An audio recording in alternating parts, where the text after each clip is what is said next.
Welcome to week 13, the final week of Tonto's demise. I'm Detonator's Tonto Bowl 6 champ, I'm Matt Detling, Tonto Bowl 1 and 3 champ. and I think it's safe to say that everyone in the league pretty much just won the Tonto Bowl this year, except for one man, the man who used the F-bomb probably 300 times in a span of 15 minutes. One Craig Kubicek, one Springfield Isotopes. I've never seen a man break that quickly.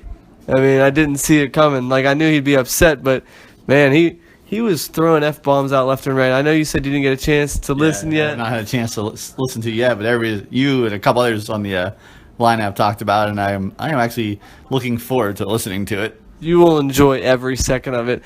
I enjoyed it not just because Craig's in misery. I mean, that's true. I do enjoy that a little bit. But it's also just entertaining, like, how thorough he is. He calls out individual players. He calls out entire defenses, entire teams. And, like, he named, like, 200 NFL players, in 5 minutes.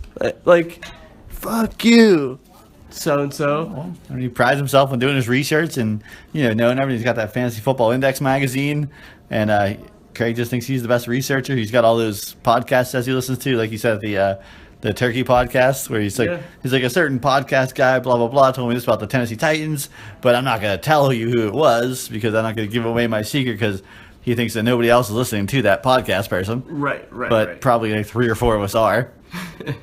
I mean, I personally, not me. I'm not one. I'm not. Probably Justin, who's standing right next to him. Right, exactly. And probably Gags, I might assume, because Gags got to do something while he's making those fishing lures. That's right. So, but yeah, no.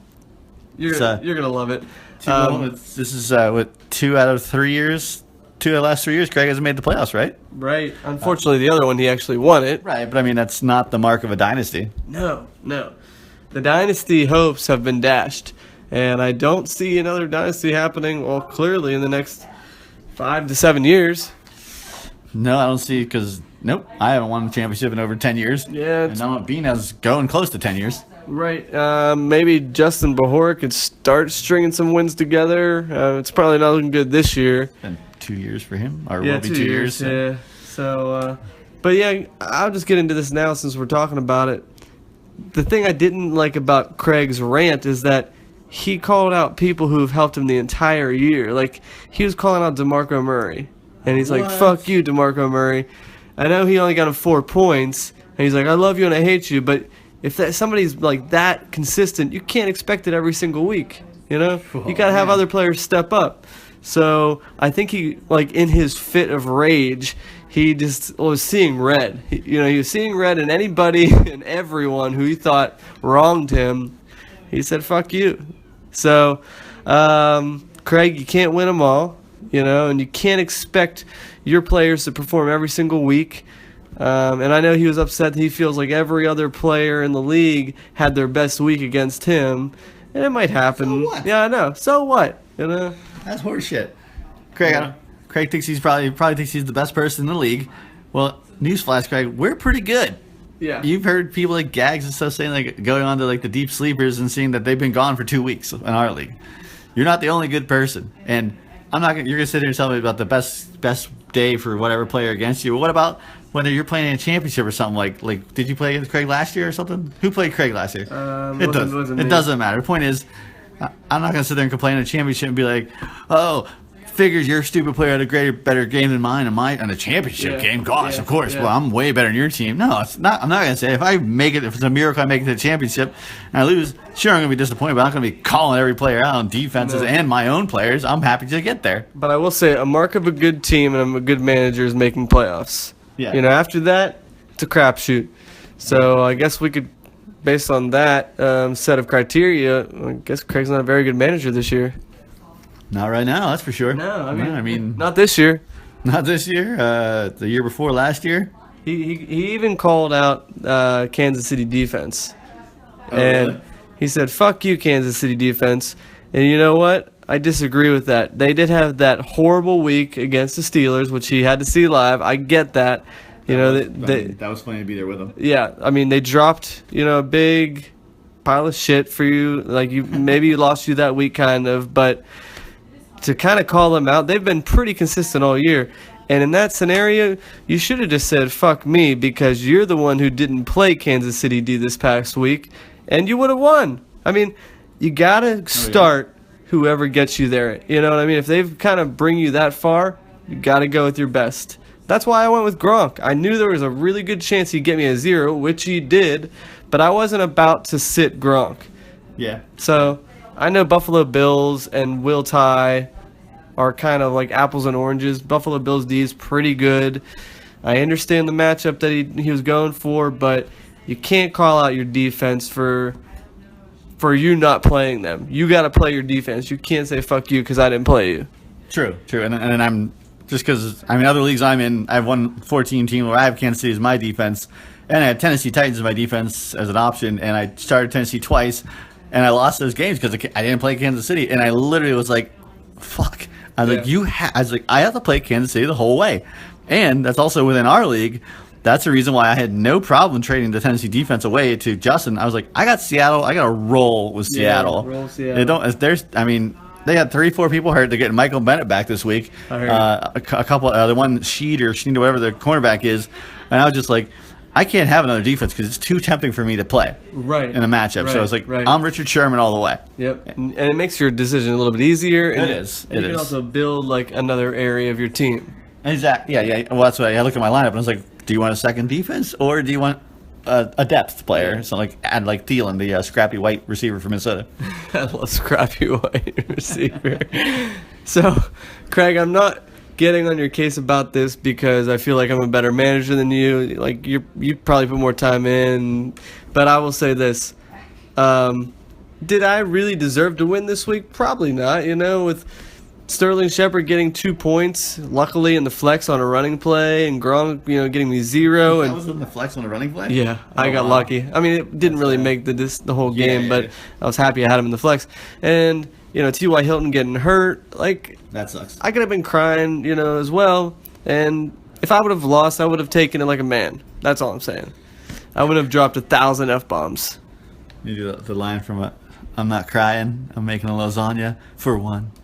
What's that from? Flight of the Conchords. Oh, nice. I'm not crying, I'm making a lasagna for one.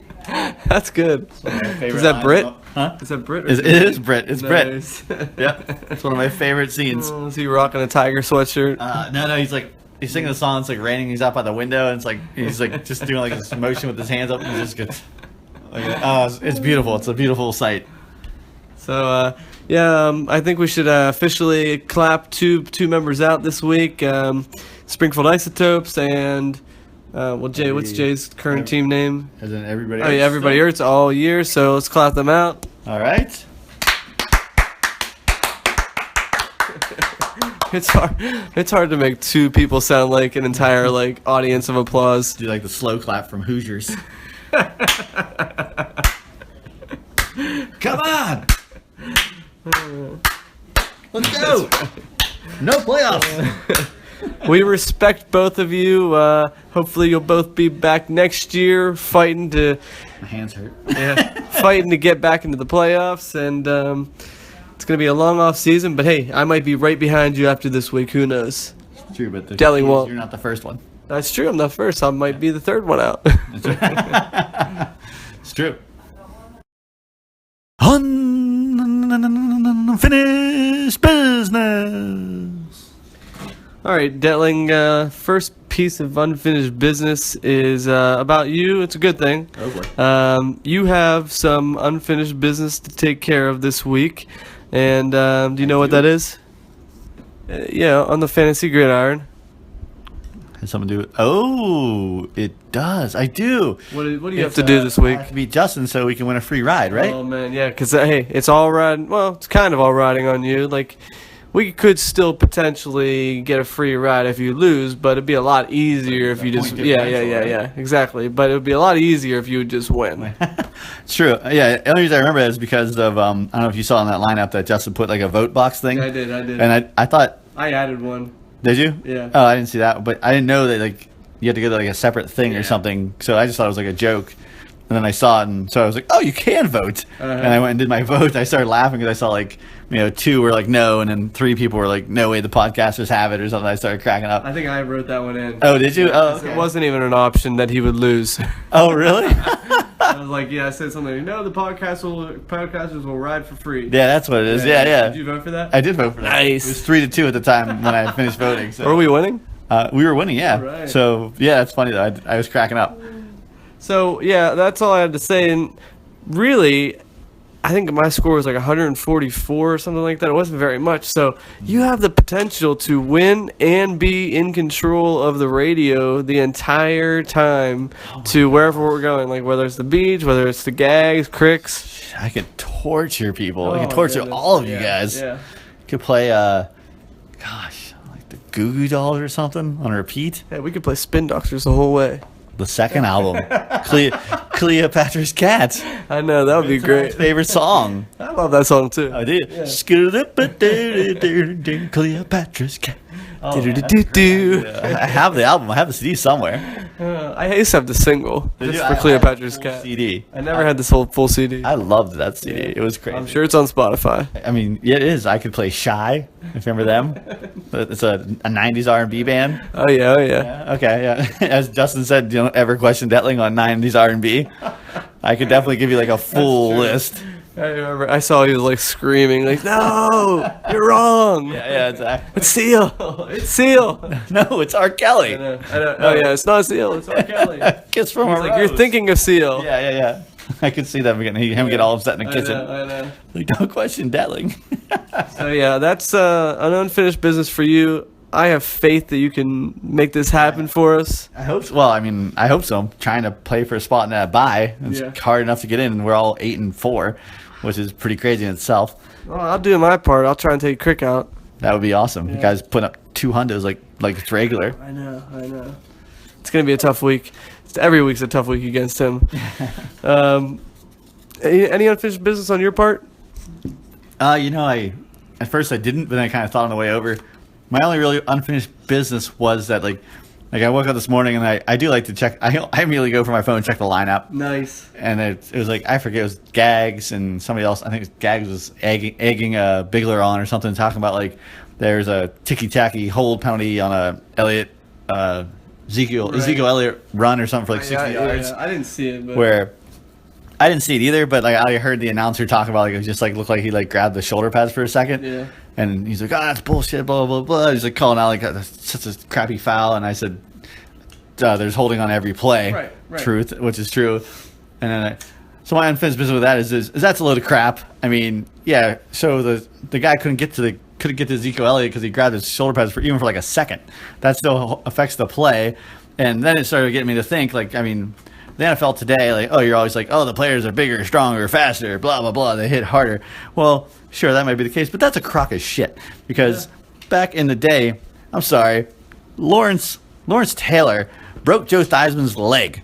I don't think there was a penalty called. LeVar Arrington ended Troy Aikman's career. He clotheslined him as he was going out of bounds. I think he got a 15-yard penalty. Those guys, that was real football. I mean, but they don't remember any of it. no, they don't remember any of that, but it doesn't matter. It's the fact that that's what we were used to watching as kids. And they were like, oh, wait. The NFL's like, oh, wait, we're only scoring 20 points a game, and all of a sudden it's not as popular. Even now, with all these calls, it still dips in ratings. Yeah. Then I got to even thinking more about, these days. So you don't think there should have been a penalty on that play? No, I'm glad there was a penalty. Okay. So what I'm saying is I don't think you should be making excuses because that's the way the league is today. There's all kinds of penalties. Like that's what like Richard Sherman says the league's not fun anymore. They get so many penalties called on them. Right. It's hard to cover. The league is designed to let a receiver run free. Do you think Odell Beckham would be able to catch these balls if they were actually allowed to grab them like they do? No in the way. East? No way. And in the 90s, no, he would not be I don't even think Antonio Brown would be because he's a great route runner. But guess what? If you can slow and grab him real quick, he's not going to do that route. Right. Like that's what makes it amazing. Like Randy Moss was the best. Terrell Owens was the best. Jerry Rice was the best. Those guys fought through that stuff, and that's the stuff that blows my mind. And like also, to come back to you, Dan Marino's in top 5 passing yards all time, and for you to say that he's not Oh my one of the God. greatest even though just because he doesn't want a championship is horseshit. Like you keep saying Drew Brees, but I'm sorry, buddy. If Drew Brees played back in the early '80s and '90s, he would not be as good because you can grab the receivers, you can hold. Ty Law was the best at it. You saw what he did to Marvin Harrison. How would that affect Drew Brees? How he wouldn't be able to throw? They wouldn't be able to get as free. So you're saying he's less accurate, like he's not as good a quarterback? I will say that all day. I'll say Dan Marino is my mind like the best quarterback.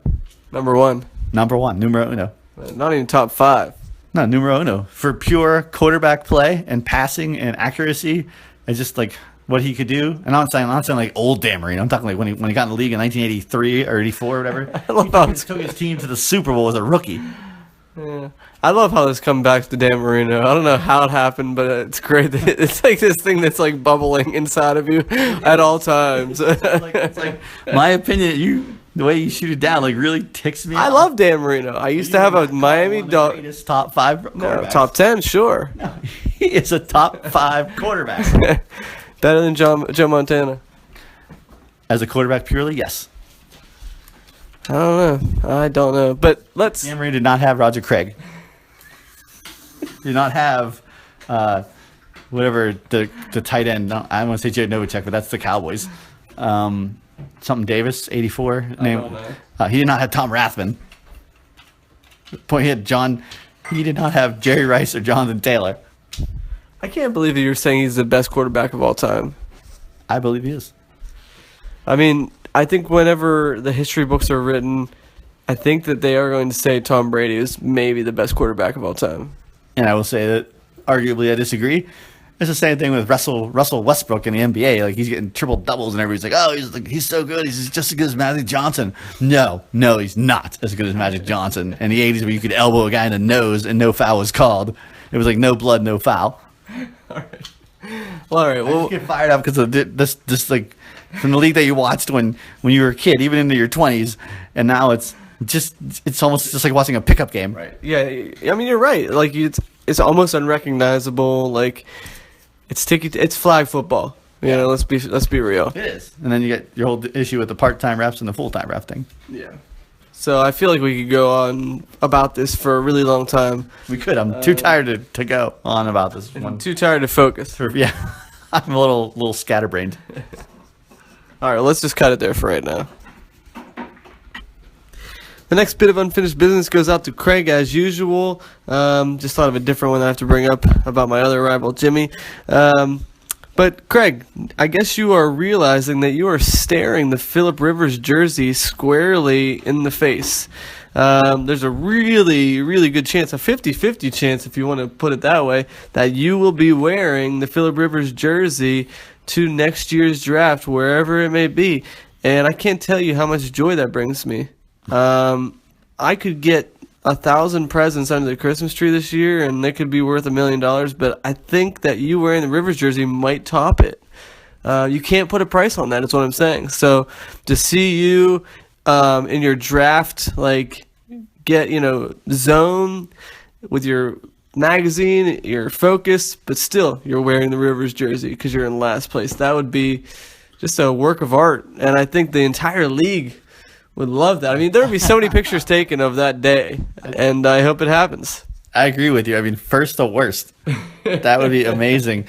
Plus, I would also ask for you to bring back the video cast where you actually talk on screen, and I would request that you would have should wear your powder blue Rivers jersey on as you're talking next to Pillow Rivers as well. Oh. You could do like a little skit show with what is it called? A ventriloquist? You could be a ventriloquist with Pillow Rivers. Yeah. And That'd also be thoroughly entertaining. Yeah, and if Jimmy were to win a championship and we were in New Jersey, you would wear the jersey you there. have to. I mean, and if you were out in the ocean, I mean, that would be the bluest thing in the ocean in New Jersey because the water is not blue at all. So If you were drowning, we could find you. Yeah, we could find you. I mean, it would be pretty cool. I mean, I don't know, maybe a shark or whoever's out there might find you too, but because who could miss that blue jersey?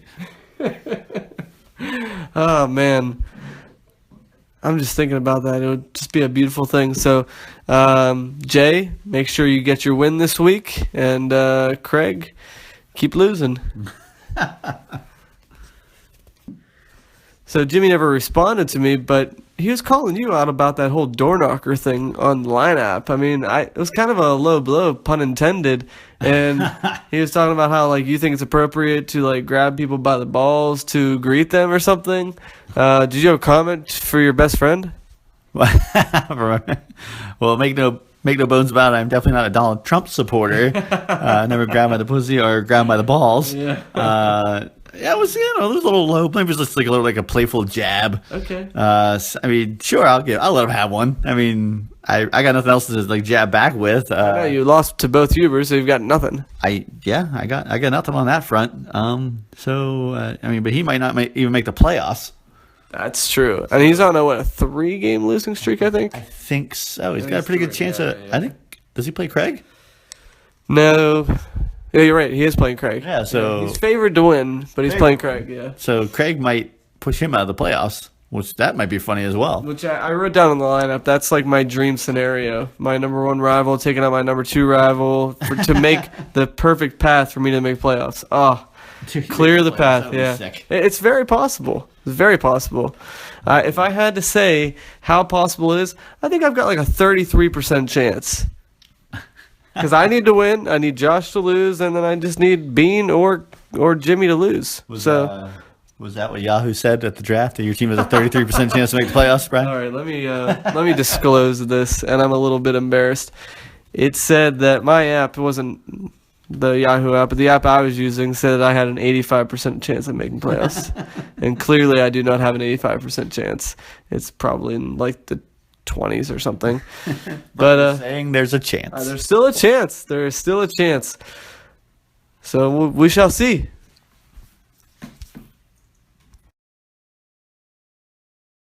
Folks, we have a surprise interview. It happened at State College on site.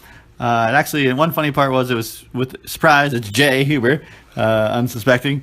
And the funny part was the night before we were even supposed to meet up with him, I just finished having dinner with Pyro and his wife, and we got back to campus and we were walking down College Avenue, and this is a school of like 40,000 people, and plus the adults and everything like that. And we're walking and we're thinking about where we should go for whatever bar it was that Jim and them recommended. And I didn't hear it the first time, but somebody said my name, my last name, and I just, who knows me? And then you were a big man on campus, weren't you? I mean, well, yeah, it was almost 20 years ago. Wait a second, you are not big man on campus. I was a big man on campus. All right, anyways, I heard then I was walking and I heard the name again. Detling. And I look and it's like Jay Huber. I'm like, what? Yeah, like he was walking home from his job, and the parking garage or wherever he parks is over that way, like has on Facebook a 0.6 mile jaunt.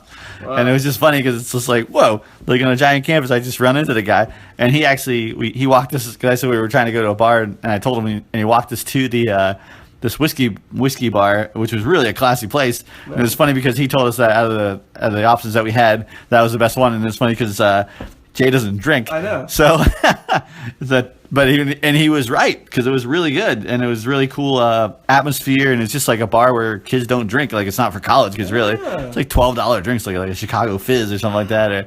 But he said his boss goes there, and his boss is like a fancy guy, so if he's going there, that's the place to go. And he was correct. So, no, that was pretty cool that we ran into him. I thought that was a pretty cool story. That is cool. So you didn't do the interview at that time? Yeah, we met up with him the next day at his place of work, place of business, Launchpad, a entrepreneurial workshop, I guess I could say. Yeah. He gave us a tour, and it was really cool, and he told us stories about it, and got to meet a couple of the entrepreneurs. The fellow intern, Ben, who does, from what I could gather, the story was he takes potato chips and he's able to dye them. Like, so he went, like, Penn State would be blue and white, so he'd make blue and white potato chips. Yeah, like colors. But the funny part that he told us was that you cannot make a green potato chip. Huh. And he said, and if you ever have a potato and it's green inside, he's like, do not eat it because of the neurotoxins. But it was pretty cool. And another funny story real quick, I know, but wasting time here, but so we were at the desk, and Ben and there was this other guy, Raphael, and we were talking, and somehow Pearl Jam came up, and Jay was saying how Ben didn't know who Pearl Jam was. Period. Yeah. And like they had to play a couple songs for it, and then Raphael was like, "Oh yeah, I know Pearl Jam. I know one song. I know there was one song." I go, "What one song do you know?" And he's like, oh, it's like yellow bedwetter or yellow bed letter, and we're like yellow lead better. And he's like, yeah, something like that. And he's like, and I was just like blown away. I started cracking up. I was thinking about Craig, how disappointed he would be that of the youth 20 below does not know who Pearl Jam is. So that is amazing. And how old is he? Like, the Ben kid was about 22, 23. wow. Yeah. He's like barely knows who they are. Oh yeah, and we just Maybe he's just a loser. no, I think because we all made fun because I said, oh, it kind of sounds like he's singing with a bag of rocks in his mouth, right? And they're all like, yeah. So it was pretty funny. It helped me out a lot. Delling, I have to say I'm thoroughly impressed by your journalism skills. I haven't even listened to the interview yet, but the fact that you were able to get an interview with Bean on the road and an interview with Jay on the road, I think you're going for Podcaster of the Year. I really do. I'm trying to make an effort in one way, shape, or form. So you will maybe, who knows, maybe you'll have a bye week and you'll get the Demise. That would be great. I mean, I haven't been able to be creative and write any skits, but We'll save it for the playoffs. yeah, we'll try to save it for playoffs. Try to make a skit, period. All right, well, let's hear the interview. All right, let's do it.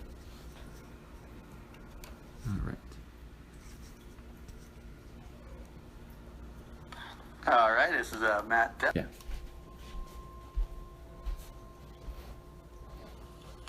All right, this is Matt Detling here with a surprise interview off-site.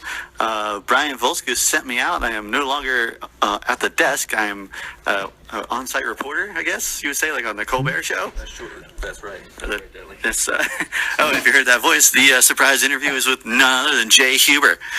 Yeah, we're here at Happy Valley Launchbox, 224 South Allen Street, State College, Pennsylvania, 16801. I just got the tour. It's a very awesome place, way over my head with what the people are doing here. Incredible stuff. And I haven't even really seen what they're doing here. It's so incredible. But also, it's all imaginary. all am I drunk? What's we drunk? But no, there's lots of artwork on the walls and these great beanbag chairs that my girlfriend's currently sitting, and cool things on the walls say like "Don't quit your daydream." And the pictures of all the people that are entrepreneurs. And one guy is really stylish. His company's called What's Poppin'. What's Pop? I like that guy. I think I could hang out with that guy. He probably wouldn't want to hang out with me. He would totally hang out with you. Would he? All right, sweet. Probably help me with my style. He's got a killer name too. His name is Azam. Azam? It's like he's a bad guy from Superman 2 or Superman 3, whichever one. Whichever one with General Zod. General Zod, Captain Azam. That's right. I was also thinking of like Aladdin. Maybe like another Aladdin 2. That would work. Azam. That's a cool name. Damn it. I want that name. Mm-hmm. He's the bad guy though, for sure. Yeah, oh yeah, you can't be a good guy. You can have 2 Z's in your name and be a good guy. Oh, 2 Z's? 2 Z's, double Z. Double Z. Yeah. Double Z. That's a nickname. Don't mess with Double Z. That's a true bad guy. That's it.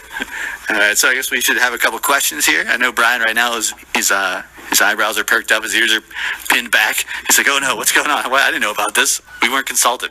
So let's just get right in.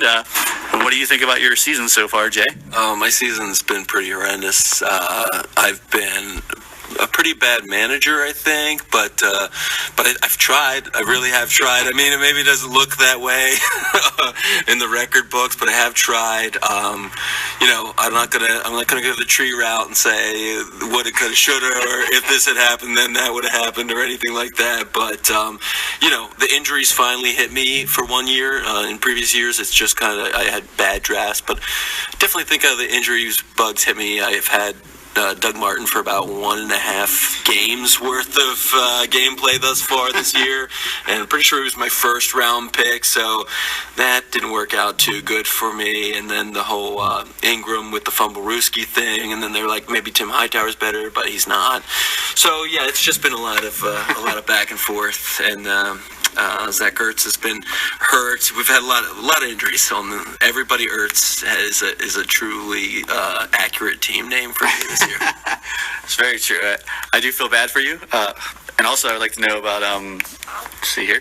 What were you thinking when you were drafting 3 quarterbacks in a row? Like, boom, boom, boom in the rounds? Well, I just felt like maybe quarterbacks might be at a premium this year if I could possibly stash some quarterbacks. Some of you guys weren't drafting quarterbacks. I thought maybe it'd have some trade pieces further down the line, and then clearly that's not how the season has unfolded. We've seen, unlike the last 3 or 4 years, we're not going to see 500 catch receivers this year. You have Larry Fitzgerald second in the league in receptions, which is kind of coming out of nowhere. So passing numbers are still up, but more teams are spreading the ball around a little bit. So Golden Tate obviously is a great example. I think he's probably got like half the catches this year as he had last year at this point in time. So I thought maybe I could parlay them into some trade opportunities, and you had lesser guys like your fella.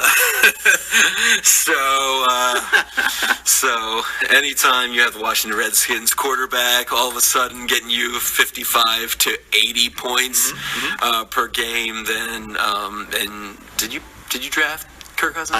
I kept him. Okay, I kept him over Ben Roethlisberger, and everybody said I was an idiot. So so it definitely backfired on me a little bit. The draft strategy backfired on me a little bit. I didn't get the wideouts early, and then was thinking about previous years and those kind of dominant wideouts. Got Brandon Marshall again this year. Has not returned to quite the same form as he was last year. And honestly, a couple of us, when you drafted him, I was like, crap.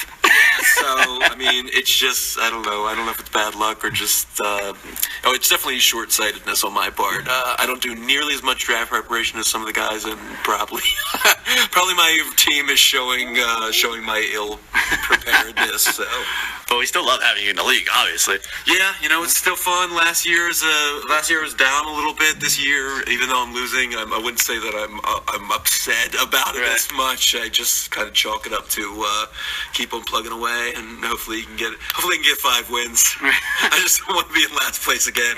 Well, I mean, you could take solace in the fact that you have the same record as Craig Kubicek, and he does a ton of draft preparation. That's true, and I still have the Phillip Rivers jersey because I forgot to bring it to the thing. So they wouldn't have to change hands. I'd still just keep it.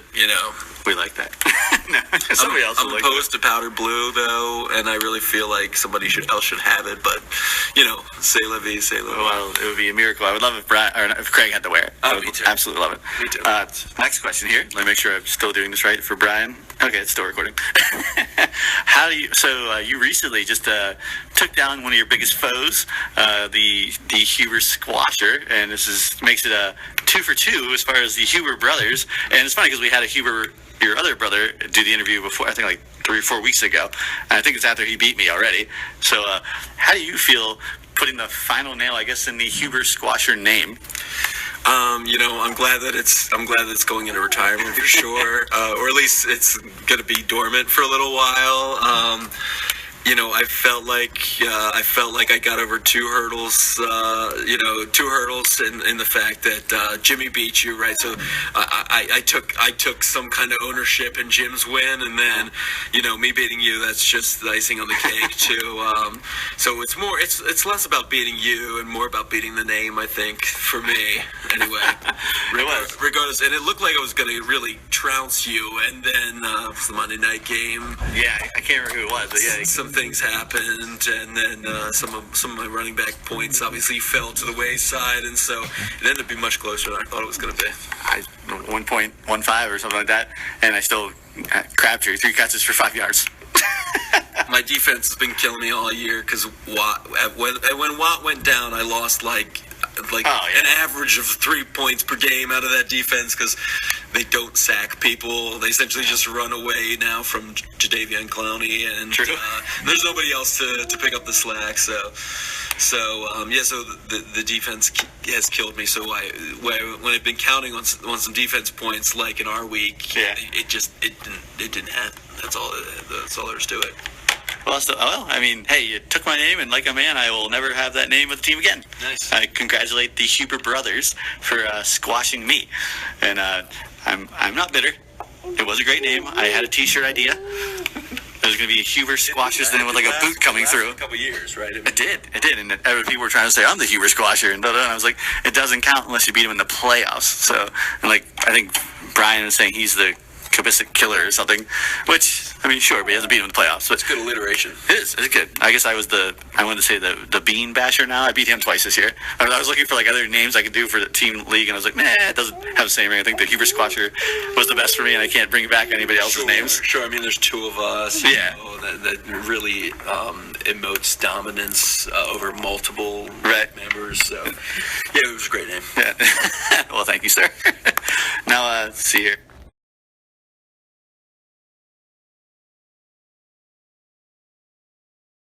Here I'm doing pretty good. What do you think? Who would you be rooting for in the playoffs if your brother was not in it?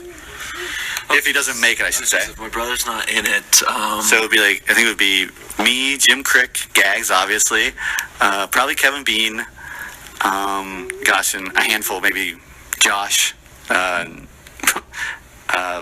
Bigler, and maybe Brian. I forget how it works out. There's a lot of weird things going on now. There's a lot of weirdness. Yeah, and Justin Bahorek, I guess so. So I would have to say, I guess Mike this year. I mean, I know he's already won once, right? And then really, by all means, like, it's a miracle he didn't win last year. And I think going in, Yahoo giving him such a ridiculous scorecard this year, like, you know, I hate the Patriots, but I'd like to see his juggernaut carry this thing through. Yeah. And he's hit some hurdles along the way, but.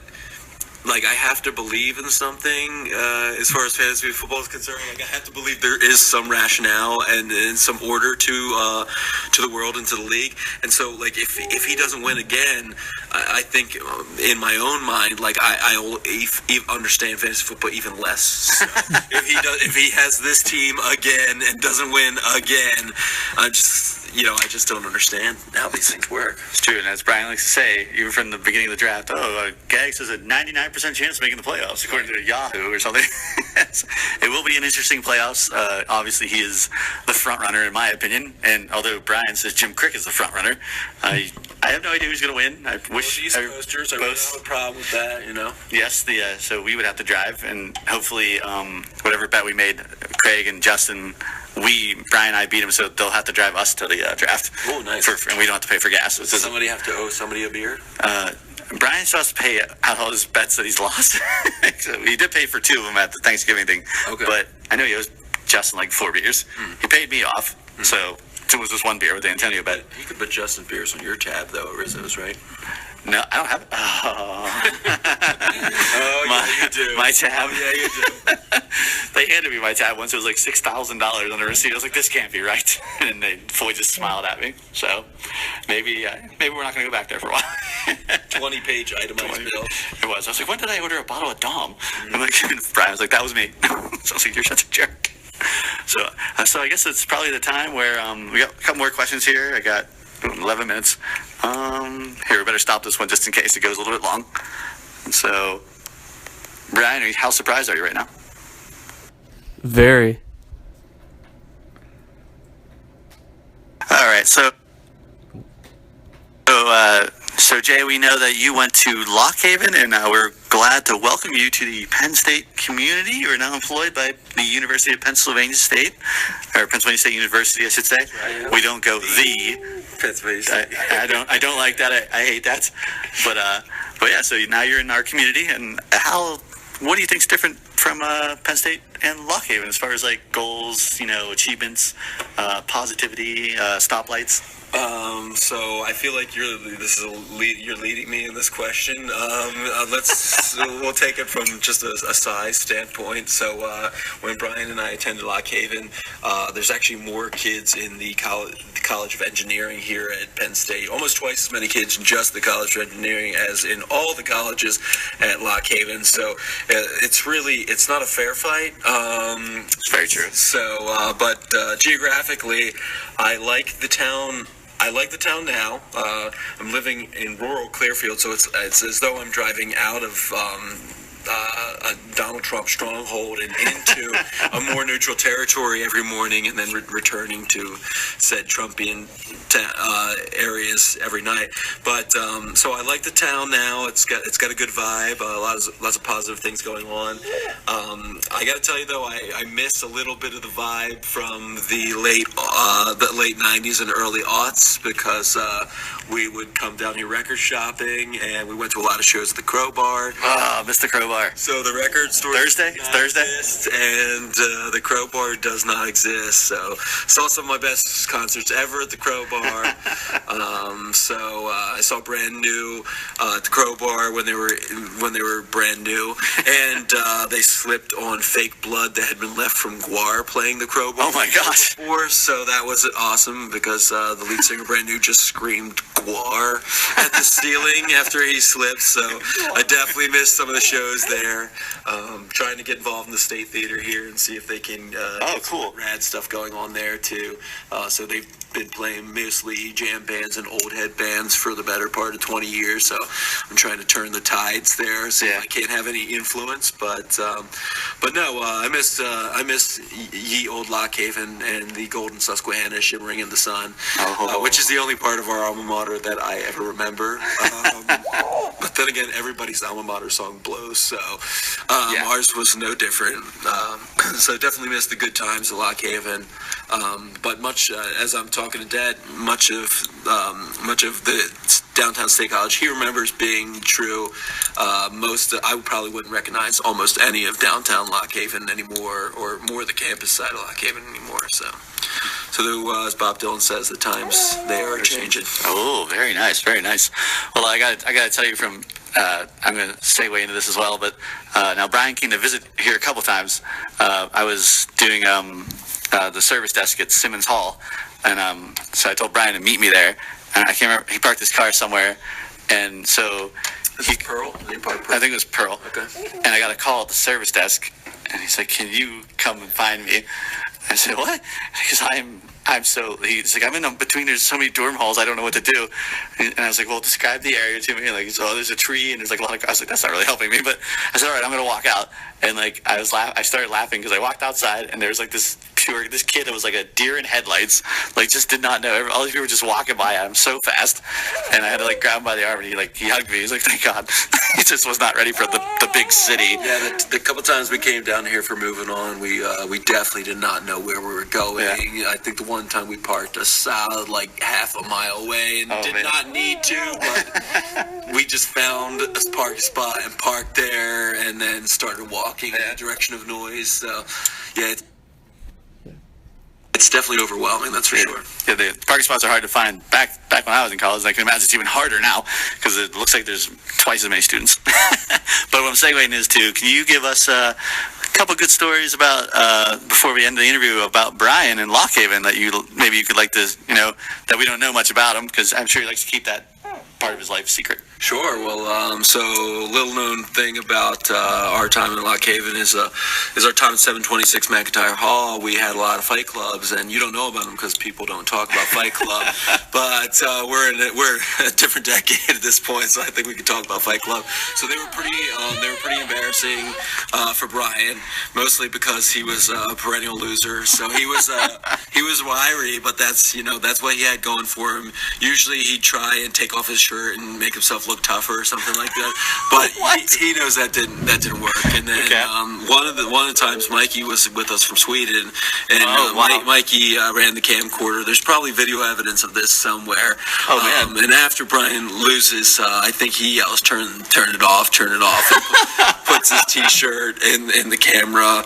And but obviously it was a great video because the Swedes, they can edit some film, and they're great at catching footage. So I mean, there's a million things, but I was just talking to Det last night about a time when Brian had been drinking quite a bit of wine before an open mic that I was hosting, and he and I, Rivers Runs Through Us was playing the show that night, and so he was a good wine player, so I wasn't too concerned when I knew he and Nicole were going to be drinking wine. But I distinctly remember kind of announcing from the stage and seeing him walk into the Union Building and kind of following him around the Union Building, and I saw him walk directly in the women's bathroom instead of the men's bathroom, and it wasn't like Nicole didn't go in with him, so it was, so it wasn't like it was deliberate. So I started counting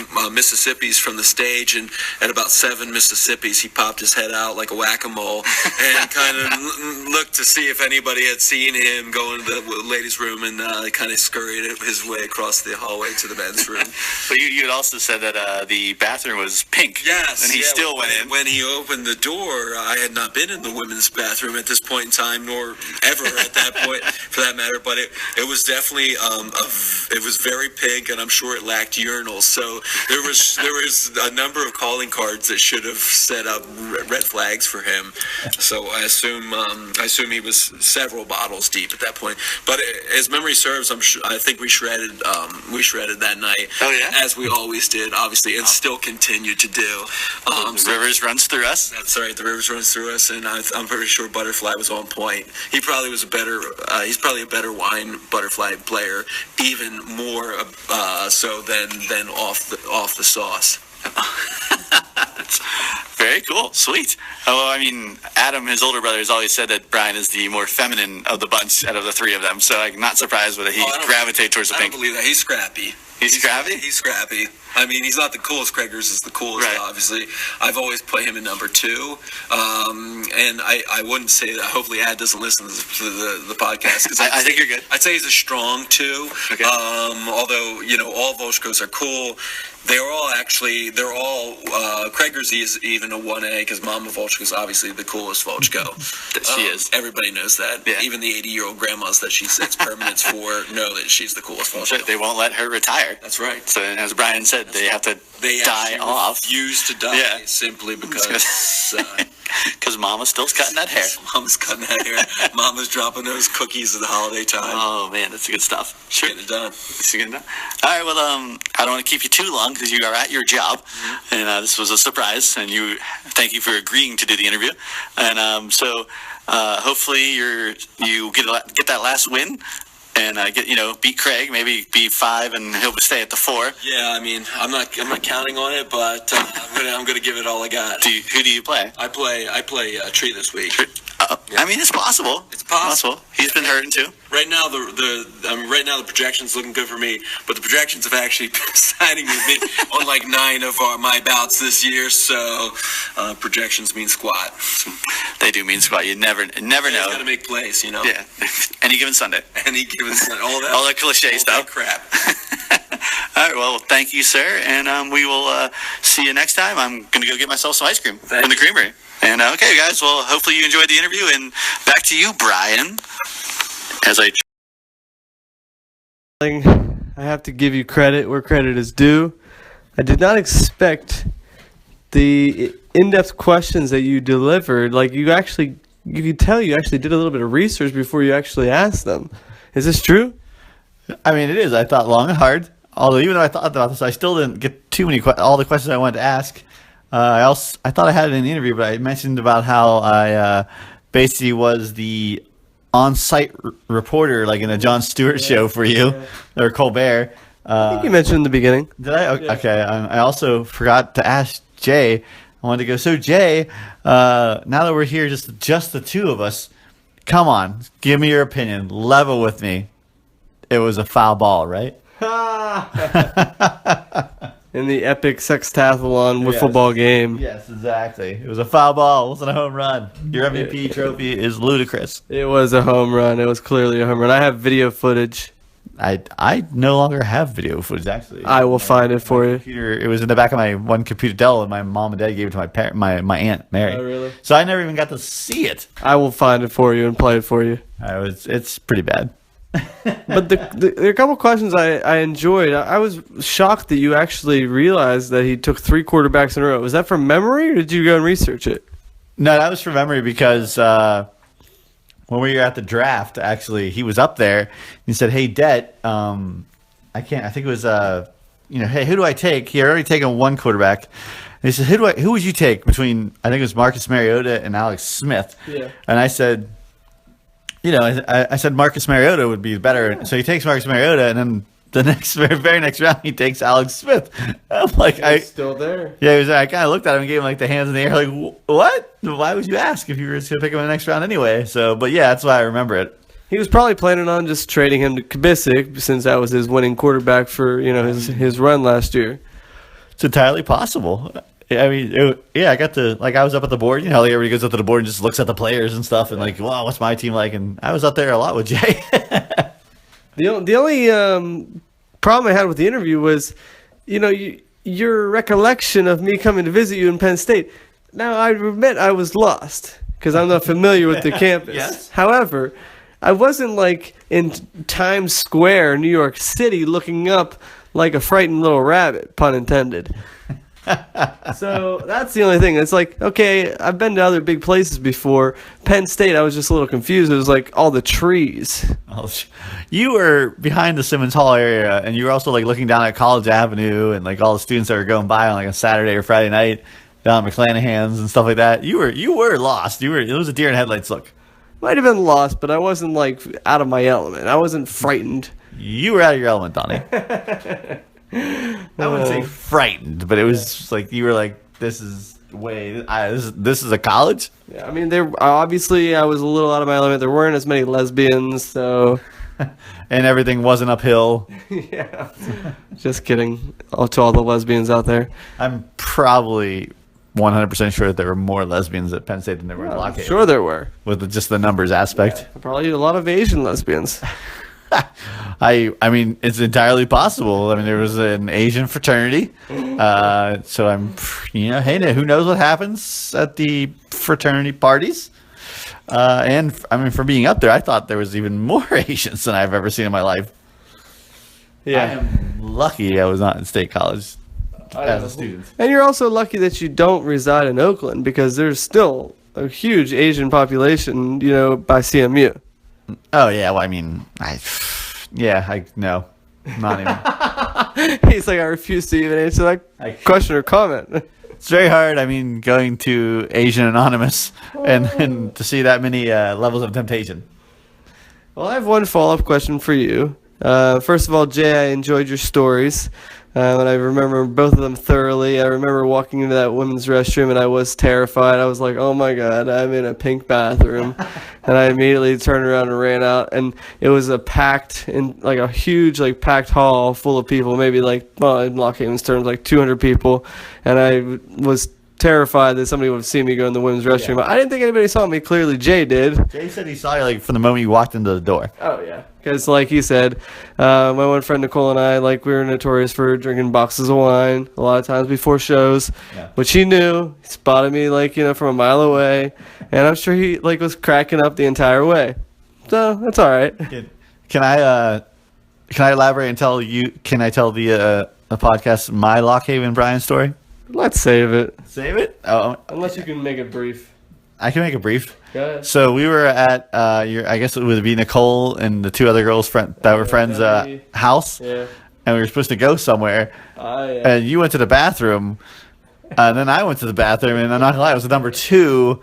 So I did my number 2, and then I flushed the toilet, and it was overflowing, and it was clogged, and here I am panicking, oh my gosh, I clogged the toilet in this house of 3 girls that I don't even know, and I was really embarrassed, and I come down, and I was like, hey, I clogged the toilet, I'm sorry, and I got the plunger and everything, I'm up there, I'm clogging the thing, and I felt real bad, and years go by, and then Brian finally tells me, he says, actually, so I clogged the toilet first, and I didn't want to take the rap for it, so I thought it would be funny if you took the rap for it. So Brian threw me under the bus, and clearly, probably to this day, has not told them. They have no idea. They have no idea, but who knows? Maybe one of the girls when they see me, dude, that's the guy that freaking clogged our toilet. There's water on the floor and all other. We had to wash the bathroom. Yeah. So that was great. It was embarrassing. That's my friend from Penn State. He just clogged the toilet. Yeah. Terrible. Here's my follow-up question for you, though. I want to say last week, Thanksgiving show was great. We had another awesome interview with you and Brogan. I mean, for all intents and purposes, you were the guest last week. And Brogan was the featured guest. Okay. The question is, were we as like the group a little too harsh on you about the drawers? And also, what was Brogan's like take on the whole experience? Like, was she like caught off guard? Did she enjoy like the interview? Were you too harsh on me with, did you say the drawers? Yeah, with the 3 drawers. Oh, yeah. No, you weren't harsh. I mean, that's probably a subject that could be brought up in our relationship for the next God knows how many months that I don't move in. No, that's probably something that I wouldn't say you were too harsh for. Okay. And as for like Brogan, what was the question about Brogan? Like, What was her take on the whole interview? Oh, well, her take was, I mean, she like doesn't know anything about fantasy football. She doesn't care. She doesn't want it. She doesn't. I mean, she knows Ben Roethlisberger. That's about it. Yeah. I can't like talk to her and be like, oh, my player sucks. So this is why I'm cranky. So no, she was actually more concerned about like remembering everybody's name, because she was just like, all right, like she's like, so Craig was sitting next to you and who was sitting next to me? And I was like, that was Kevin. And the problem is that I have a lot of friends that names start with J. Yeah. So she's like, you have so many friends. And she's like, I don't have that many. Like, I have like 4 or 5 Yeah. that are solid. And I said, yeah, so that's pretty much the only thing that she was concerned about. Plus, Foy gave her an extra shot in her drink. Are you serious? Yeah, and then also she did a shot with her. So I was like, meanwhile, we're doing the podcast, Foy's trying to get her drunk. We called that. Yeah, we did, actually. So no, she, I guess I would say she had a decent time. She wasn't offended by any of the questions about the Asian parlors or anything like that. No, we haven't really gone into depth talk about that. She doesn't really know too much about my history as far as Asians go. I'm shocked. I mean, I guess how does that come up in conversation, right? Yeah, like if I asked her about her boyfriend, she doesn't like tell me anything about him. Like, she doesn't want to know. Right. She says, she's just disappointed that we're together now. So I guess that's all. I can't argue with that. That's true. She doesn't need to know your history. Right. Yeah. But I mean, my history explains me, and you never know, history might repeat itself. This is also true. Well, it was enjoyable to have her. I'm glad she, just kind of took one for the team, just had fun, rolled with all the questions. Yeah. She's a keeper. Everybody tells me that. Yeah. But for as far as that, I think she did say she had no idea what she was getting herself into. Yeah. She's like, I just could not even think of what it was going to be like, and I don't know if she'll be back at it next year. We'll see. If she comes home with you for Thanksgiving and she stays at home, we'll know why. Yes, it was because of all your questions. That's right. Check the answering machines on this last week of the season, see if anybody called in. Will do, Captain. Bring, beep. The esteemed cast members of the podcast. How you guys doing today? Just wanted to call, tell everybody good luck this week, except Mr. Kevin Bean. I also wanted to give a shout out to Mr. Brian for kicking Craig out. We're all pretty happy about that. And hopefully we'll see you guys here on the East Coast next year. Good luck, guys. Wow. Well, thanks for the call, Gags. Yeah, we all are pretty happy for Brian kicking Craig out. And we don't want to see you on the East Coast next year. We hope that you come to the West Coast again. The best coast. And that you come all the way to Pittsburgh and, get your fill of pizza, Permane Brothers sandwiches, Iron City. Yeah. Who knows, the incline plane. Field. Yeah, take a maybe a Pirate game. Yeah. Sans McCutcheon. Yeah. Terrible. Don't get me started on. I'm really upset. whole other podcast. It's terrible. Can't even describe. But yes, thank you, Gags. Yeah. That was a classy call from a classy gentleman, and like I said, the predictions were correct. 99% chance of making playoffs. You're in. Now let's see what you can do when you're in the playoffs, because, I think you made one too many trades, and I don't think you're going to get it done this year, but you made a good run. So good luck. I think it all comes down to Cam Newton, Yeah. to be truthful. Yeah, to be truthful. I agree. Should we check the next message? check Still the beeping there. message. All right. Here we go.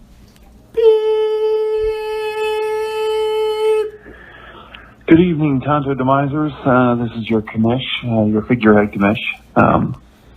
Giving a call for the week. I am in better spirits this week somehow, even though I've lost 2 in a row. 3 in a row? Wow, it's bad.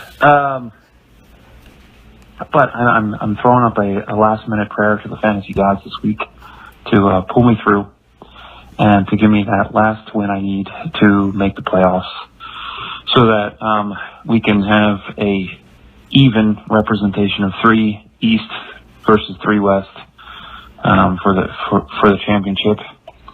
I don't know how I've fallen this far in the last couple of weeks, but like I said, I'm back in it. I'm in good spirits since I'm playing Craig.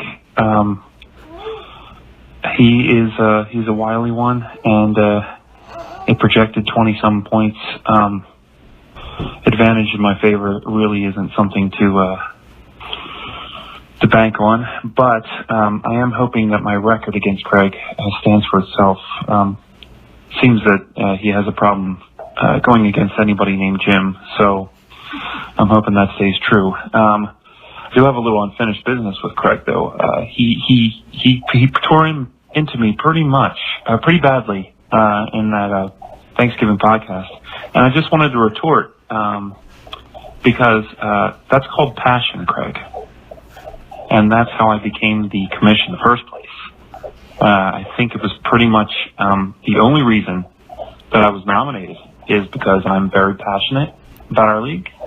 And yes, it was a little bit of a sad sack I was going through, but I mean, you do have to admit that one loss against Justin, which was devastating, it was a hard pill to swallow, a 40-point swing from Yahoo to our actual scoring. It scarred me. I've moved on. I've accepted it at this point, but I was speaking out. I was showing my passion, and that's why you guys voted me in. And just to reiterate what was said during the podcast, I did offer to give up my commish status to you, actually, and yet here I am. So yes, and also Craig, I think Tree and at least that can agree with me. You have Wolverine on your Wolves of Wimber. He's a Wolverine, not a wolf. So I know there was a dig, but it was sort of a bad one. So good luck.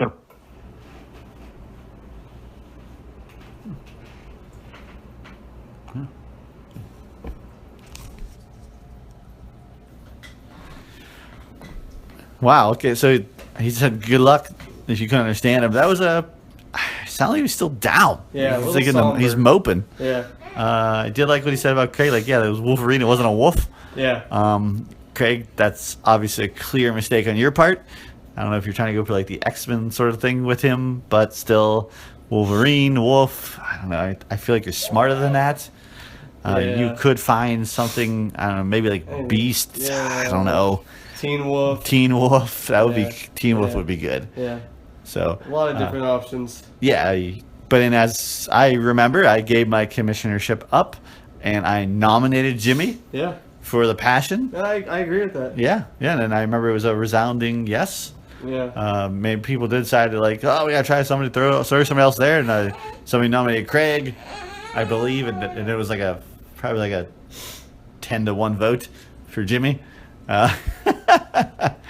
Maybe Craig voted for himself on that. That sounds accurate. I don't know what it was, but yeah,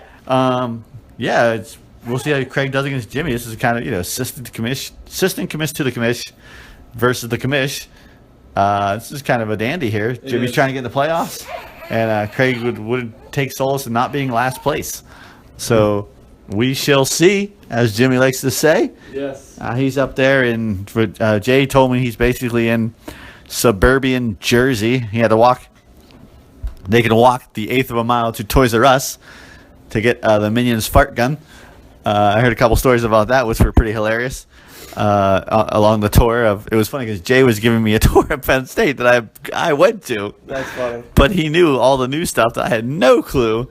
And like there's like this Urban Outfitters was this place where I was like, that's where we used to get the Nittany Notes, or this is where a taco shop was, or something like that. Completely blown me away. But yeah, It's as big as your head. Is that still there? no, that's been gone for a while. Yeah, that was a great place. Yeah. I saw a number of fights happen there after being drunk. Nice. But yeah, no, Jimmy, we wish you good luck. We would love to see you Oh. take down Craig and make it even worse for him. And my dream scenario is that Jimmy obviously beats Craig, and Bean loses, and then Josh loses, which brings me in 6th place, and Jimmy can finish. Well, actually, I'd put me in 5th place because I have more points. No, Jimmy would be 5th, and I'd be 6th. So that's my dream scenario. So that Josh would still owe me $20. Craig would be on the outside looking in still, and then Bean could give us one more Bean is talking, and it would be the saddest Bean is talking. So let's hope for that, and then we'd still have a 3-3 East versus West, and it'd be me, Detling, and Shree bringing it home for the West. So that's my hope. And yeah, Jimmy, I agree. Craig, that was completely insubordinate, and I would consider just like cutting ties with him altogether. But we still need him to do the stats. Yeah, just the stats. Just the stats. Yeah. Just the facts, Jim. Just the facts. Maybe just block his YouTube channel. No media outlet at all for him. I like it. And if Brian makes the playoffs, he's $20 richer. I like that even more. Sorry, Josh. All right, well, stay tuned for the matchups, guys.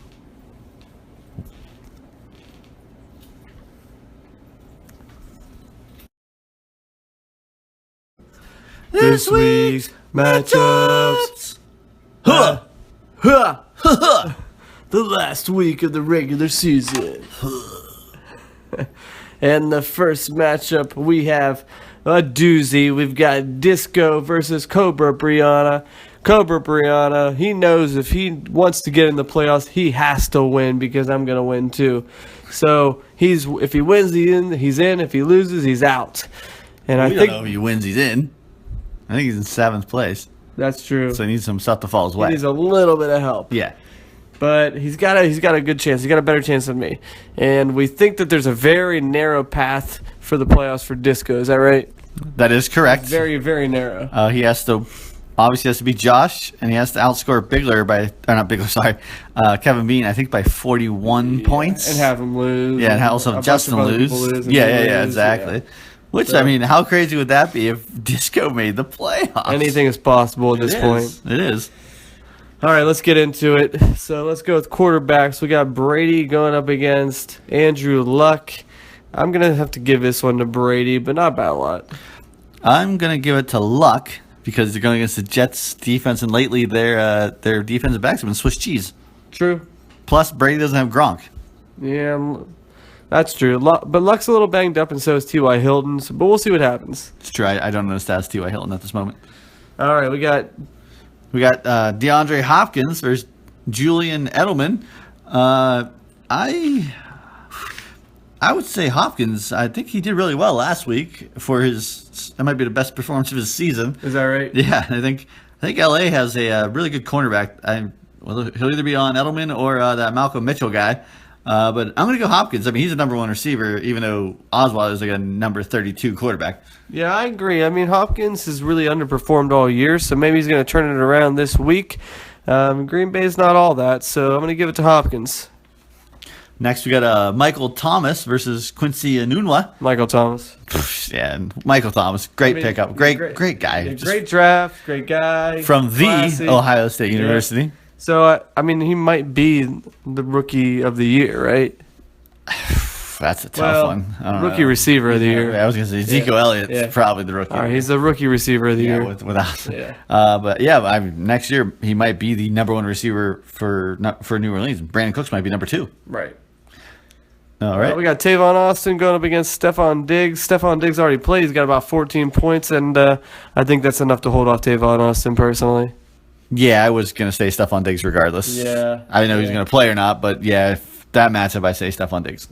I mean, Tavon Austin might surprise us with like a touchdown, and he might eke it out. return. Yeah, Something. but you hate to play that guy. Yeah. So we got Todd Gurley and Jay Ajayi And he's going up against Baltimore, which is a tough matchup. and Gurley versus New England. I go Gurley, but I don't think either of them is going to perform very well. No. I'm going to also give it to Gurley, but not by much. I mean, Bigler's got to love the matchup that Ajayi has Oh, yeah. against Baltimore. I think Baltimore is the top defense against the rush.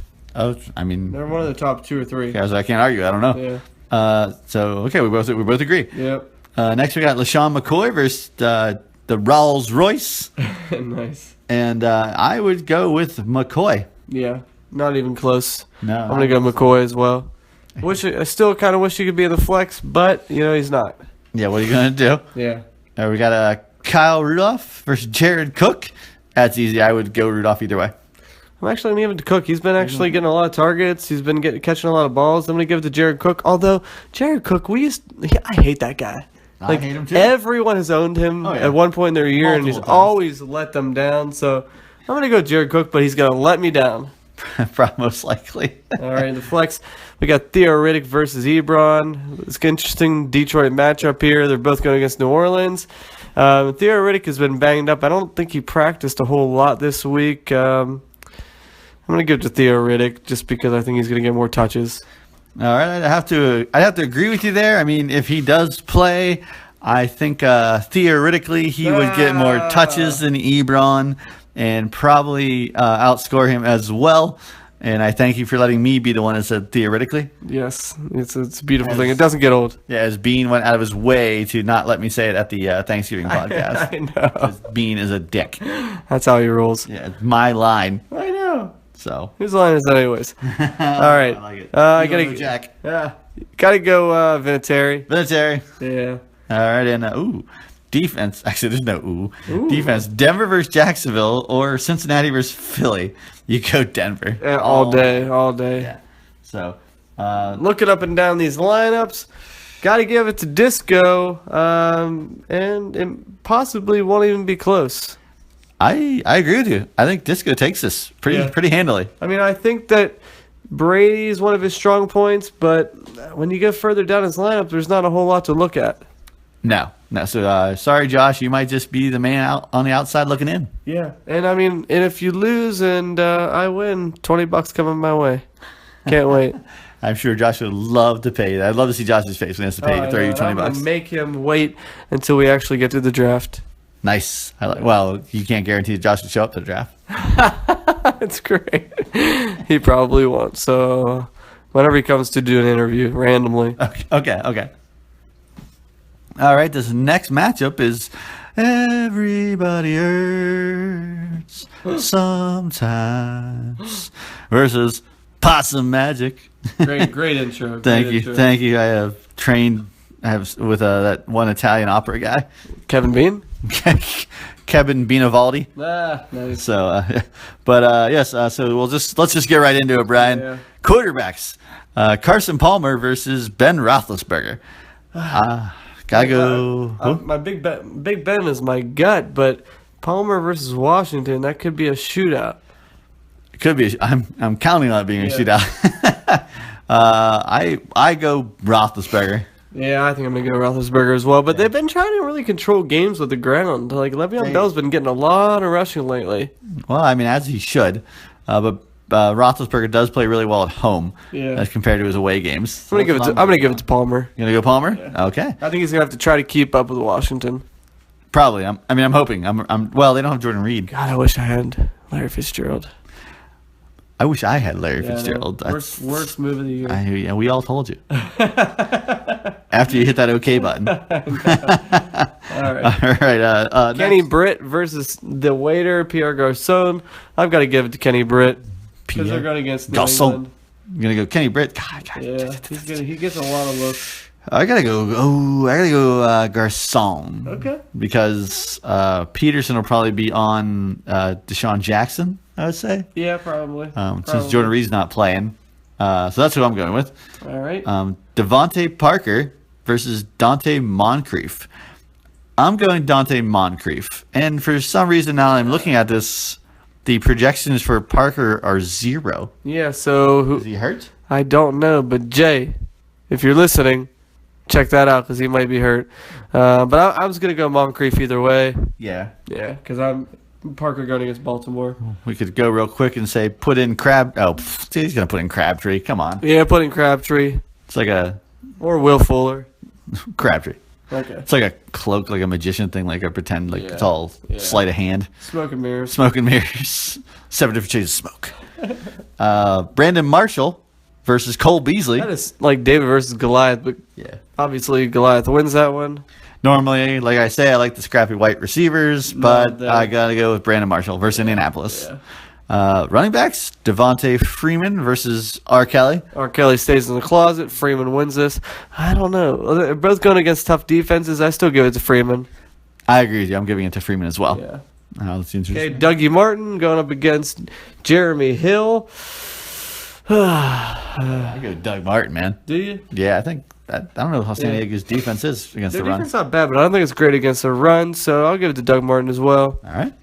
We got Jimmy Graham versus CJ Fedorowicz.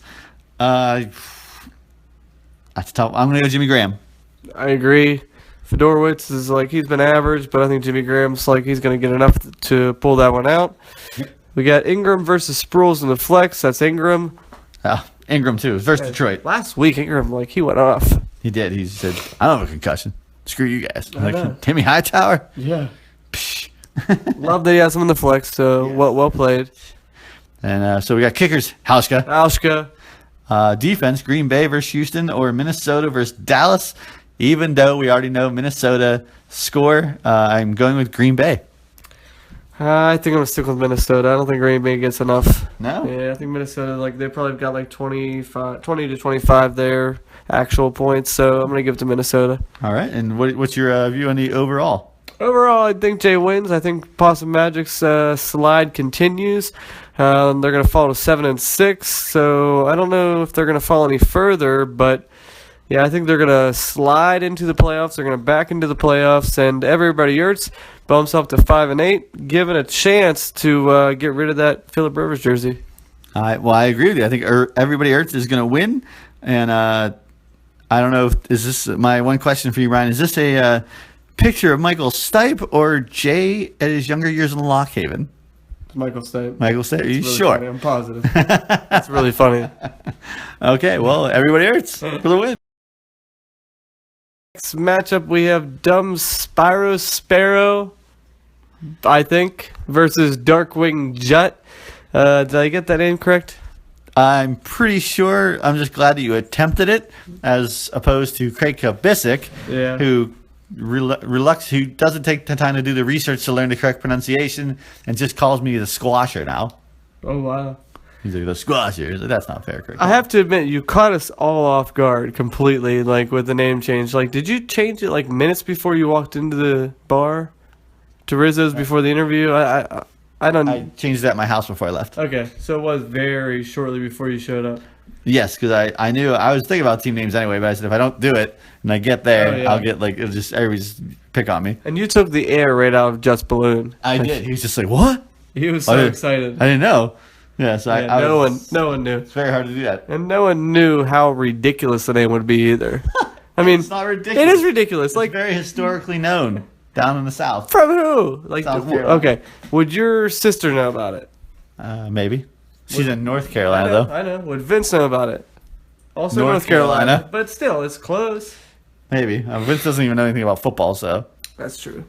But this has nothing to do with football. I think it has a lot to do with football. Isn't it like their motto or something? Like the state's motto? Yeah. So while I still breathe, I have hope. Yeah, but it's not about football. It's the whole state. Well, for me, it's about football. All right, let's get into it. Don't mock my name, Brian. You gotta love that you're going to against Kaepernick, don't you? I do and I don't because Kaepernick's pretty good this lately. He's Yeah, it's been bad. cranking it out, man. It's the whole like being an actual quarterback that can hurt him, like where he has to throw the ball. It's the running Right. that gets you. Right.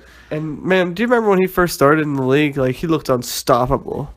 Yeah, he's the quarterback option. Yeah, like he yeah. destroyed people. That was like Russell Wilson too, and I figured there might have been a couple other people. But then the coaches had a year to RG3, prepare. yeah. RG3, Yeah. they had a year to prepare, and then all of a sudden Kaepernick couldn't throw the ball, and all he is doing is concerned about being on one knee during a national anthem, having the best fro in the National Football He's a League, great throw. Yeah. And then saying he didn't vote.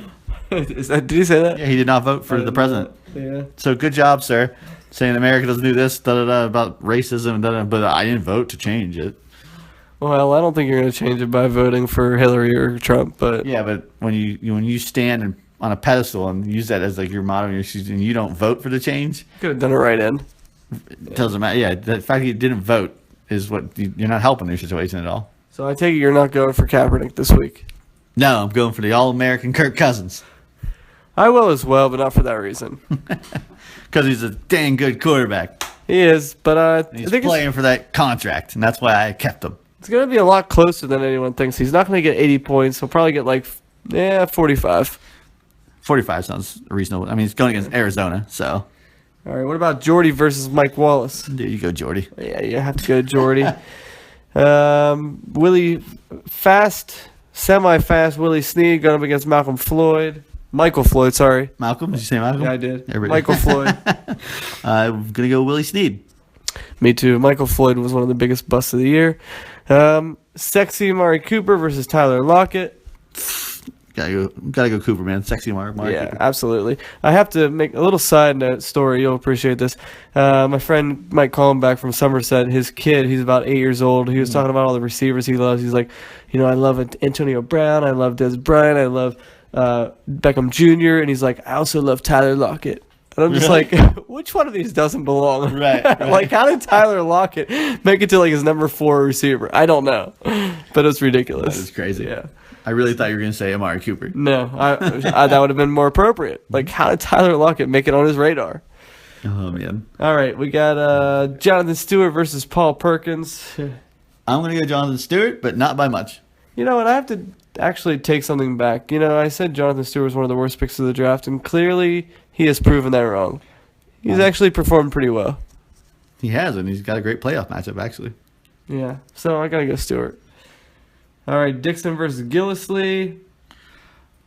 Dixon. Yeah, you gotta go Dixon. How's he been doing? I haven't really been following him. He's slowly been getting like 40 yards and rushing, 30 yards passing. Okay. But each and every game, he has started to get more touches. And last game is the first time that he's out-touched Terrence West. That's a good start. So I'm hoping that he becomes the main back, and that I have options. I might be forced to think about it in next year's draft. Huh? What round did you pick him up? Justin Bohoric picked him in the That's right. 14th round. Yeah. So That's pretty good. yep. All right, Greg Olson versus Cameron Brate. Got to go Greg Olson. Even though it's against Seattle, I got to go Greg Olson. I agree. All right, and you're doing the double tight end flex. Got to do it. Eifert versus Gabriel. I go Eifert. Yeah, you got to go Eifert. Somebody described Eifert as the next Gronk. Did they? Who's that? You? A guy at work. Okay. Guy at work. I love it. He's like, dude, you got to start Eifert every day, every time you take him. I was like, why? He's like, he's the next Gronk, dude. Think he's like 6'5". He's huge, and there's no AJ Green. He might be the next Gronk He's for the Gronk rest light. of this year. Gronk yeah. You say Gronk light? Light. Yeah, Yes. light. Yeah, for sure. Yeah, I got to go Eifert there. Justin Tucker versus Prater. I don't care. Tucker. Okay. All right. This is a good defense matchup. It really is. And I'm probably going to give this to Baltimore just because Miami, they can stop Ajayi, then they can stop the entire Miami team. So I'm going to go Ajayi. I'm I'm going to go Baltimore. Baltimore. I'm going to go Baltimore as well, but not by enough to make a significant impact against me. Right. I mean, Baltimore was definitely a little bit of a surprise for their defense. I don't think they were projected to do as well as they have been. Right. I don't understand how they're doing this well. Me neither. Because their team is terrible. I know. Flacco is god awful. Yeah. We just have to definitely beat them when we play them at home in Pittsburgh. I think that's the. Oh yeah, I know exactly what that is. That is the Christmas game. Oh, is it Christmas Day? I'm forced to work. That sucks. Yeah, I'm not happy about it. Yeah. I know that, and also the New Year's Eve game or New Year's Day is Cleveland Browns. Once I'm forced to work as well. That'll be worse. Is that in Cleveland or here? That's here. Okay. Yeah. So. All right. Overall, I'm gonna give this one to you. I don't think he's gonna have what it takes to pull this out. And he's projected for 118, which I mean projections don't mean a whole lot, but I don't think he's gonna make up those 40 points. I don't think so either. I'm going to elect myself to win, and I think I'm going to have a good week. I'm going to blow him out. I'm going to blow up maybe a 200, and I'm going to jump ahead of Gags and force him to make his way to the championship the hard way. All right, this next matchup, this could have been a matchup of the week if things would have played out differently. But it's the Wolves of Winber versus the New Gods Mad Titans. Should we say the Wolverines of Winber? Yeah, we should. Bad. I like the name, just bad avatar. I agree. So let's get started here. The quarterbacks. It's a play against each other. It's kind of cool. Yeah. Interesting. A play on words. Jameis Winston versus San Diego, and of course Phillip Rivers versus Tampa Bay. And this has all the makings of a shootout. It does. If you think about it. Gosh. And this is why, in some lists, I've seen Mike Evans projected as the top receiver of the week. This is why. I can't argue with that. Yeah. I think I'm going to go with it's at home. I'm going to go Phillip Rivers only because it's at home. I agree. I think the San Diego's D is going to do enough to make some turnovers, things like that. So I'm going to give it to Rivers slightly. Slightly, yeah. And receiving, we got Jarvis Landry versus Doug Baldwin. And to be honest, I'm going to give it to Doug Baldwin. Jarvis Landry has disappeared due to Ajayi, who Craig also traded. Yeah, wait until you hear his rant really? about Landry and Ajayi. He's like, fuck Ajayi for making Landry irrelevant, and he's like, fuck the Miami Dolphins for only playing Ajayi and forgetting about the entire rest of the offense. So you'll appreciate this whenever you hear it. But yeah, for that reason, I'm gonna go Baldwin. All right. I am excited to hear this this recap. Okay. All right, we got Brandon Cooks versus Larry Fitzgerald. Another actually good matchup. Yeah. Fitzy versus Washington, Cooks versus Detroit. Boy, I think I'm gonna go Cooks. I think Breeze is gonna make it up to him. Me too.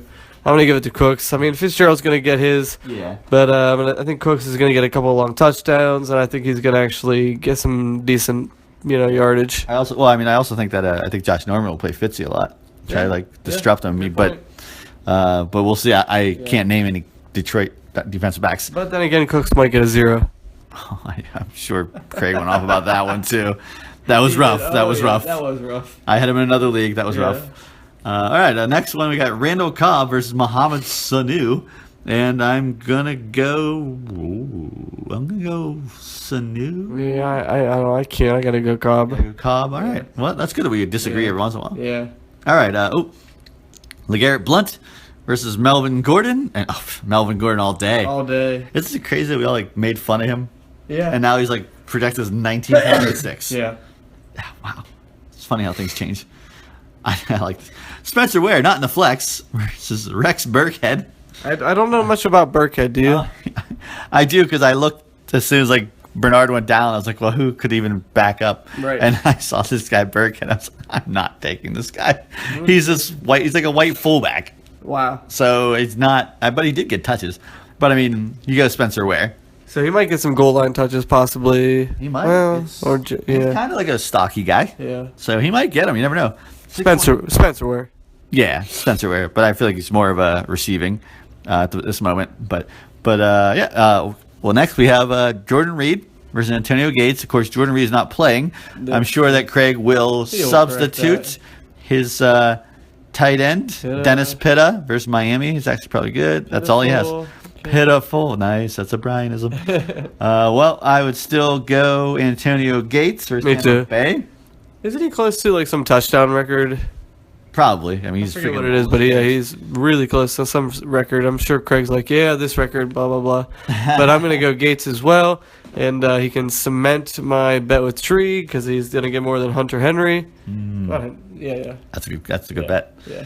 All right, let's do the flex. Tyreek Hill, who Craig I know hates, versus Le'Veon Bell. He probably hates putting him in there. Yeah, definitely. And we go Le'Veon Bell all day. Yep, Bell. The bell tolls for you, Craig. That's my favorite thing to say. Kickers don't care. Don't care. Boswell. Crosby. Did you see that sick goal by Crosby? I saw that goal. That was incredible. That was amazing. Not once, but twice. Yeah, off the back, bounces back, hits it in the midair, right off the shoulder again. You like that, Crick? You like that, Crick? Sorry. The biggest deal in Philadelphia is that Claude Giroux got engaged, and then he hit the game-winning goal. I don't care about the wife or the girl that he has. Screw that. It's hockey, man. Right. And the Philadelphia Flyers suck just the way they should. And the Winter Classic is going to be in Pittsburgh. I can't wait. That'll can't be a wait. great game. Looking at this, I gotta say, I got a pre-sale. Yeah. Did you get a pre-sale? No. No? I could have bought tickets for like upper deck row Z for $150 each. That's not bad. Because I was trying to look at like buying tickets for four tickets lower level. They're after like down like section 1 and 4 in the corner of the end zone. It was like $700 some. But I was thinking I could sell. So it's the thing. Like I would buy it if I knew I could sell for $100 more each or something, which I conceivably might be able to. But there's that's the thing I tried to do with the Rolling Stones, and I couldn't do it. And I know everybody was like, that's because Rolling Stones sucked that league. But I feel like Pittsburgh versus Philly is a huge deal. It is a huge deal. I just But I don't know how much you'd profit on that. Yeah, I don't know. If it's like $50, I mean, still $50. I'm still thinking about it. Real tickets go on sale December 6th. But anyway, Philly Back to sucks. the matchup. Philly sucks. And speaking of defenses, Philadelphia versus Cincinnati or Kansas City versus Atlanta. I go Philly versus Cincinnati. Me too. So, and that's actually all. So, who do you pick? Looking up and down these lineups, like, gotta go with. I gotta go New Gods Mad Titans. Even though I kind of want to make them lose to help me get in the playoffs, Yeah. I'd rather see Craig lose and hopefully beat him lose as well. I go New Guys Mad Titans too. Go Jimmy, you're the man. If you can't do it, no one can. Long live the commish. Long live the commission. This next matchup here coming up has a very strong hold on Brian's heart. Yes. It's none other than the Mighty Midgets versus the Detonators. And let's get right to it. Let's get with the quarterbacks. Aaron Rodgers versus Matthew Stafford. And I got to say, I'm going with Matthew Stafford versus New Orleans. He's got to throw the ball. Yeah, and I mean, I hope that you're right, but it's like that's all Aaron Rodgers does anymore is throw the ball. That's what scares me. They don't have a running back. That's the crazy part. That's what scares me. It's like he's got like screen passes and dump offs are like the equivalent to the running back. So I'm actually going to give it to Aaron Rodgers, but I'm hoping Stafford breaks 50 points. Okay, yeah, just to compete. Yeah. All right, next we got Allen Robinson versus Mike Evans.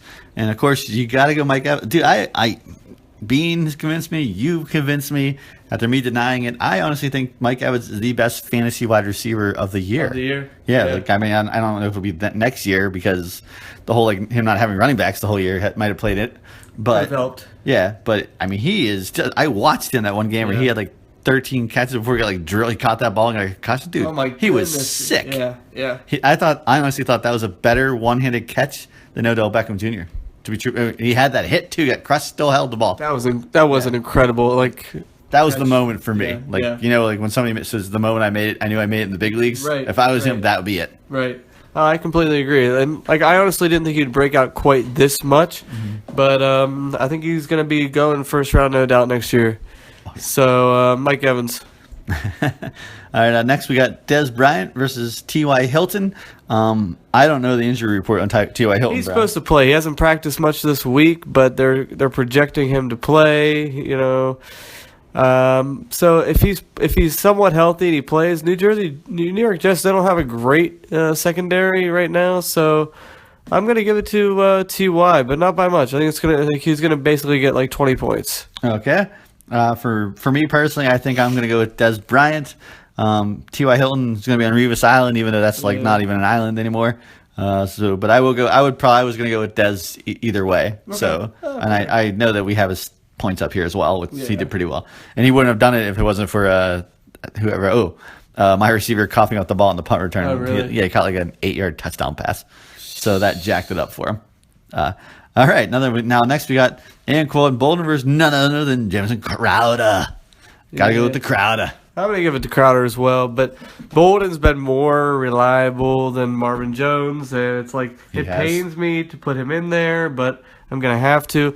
And it also pains me, and I don't even know if I'm going to keep him in there or not, but Kelvin Benjamin, he's going up against Seattle, and he's a little bit banged up, so Benjamin hasn't done a whole lot lately. He got a touchdown last week, which Craig can tell you about in more detail. You'll hear about it on his video recap. But right now, I'm going with Bolden just because they're going against New Orleans. He gets roughly 8 to 10 targets a game. So, yeah, that's what I'm going with. I mean, Marvin Jones literally fell off a cliff. He did.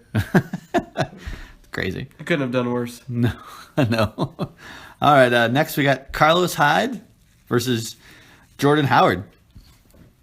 Playing against each other. I got to go Carlos Hyde. Wow. Jordan Howard is actually ranked as like one of the top 3 running backs of the week.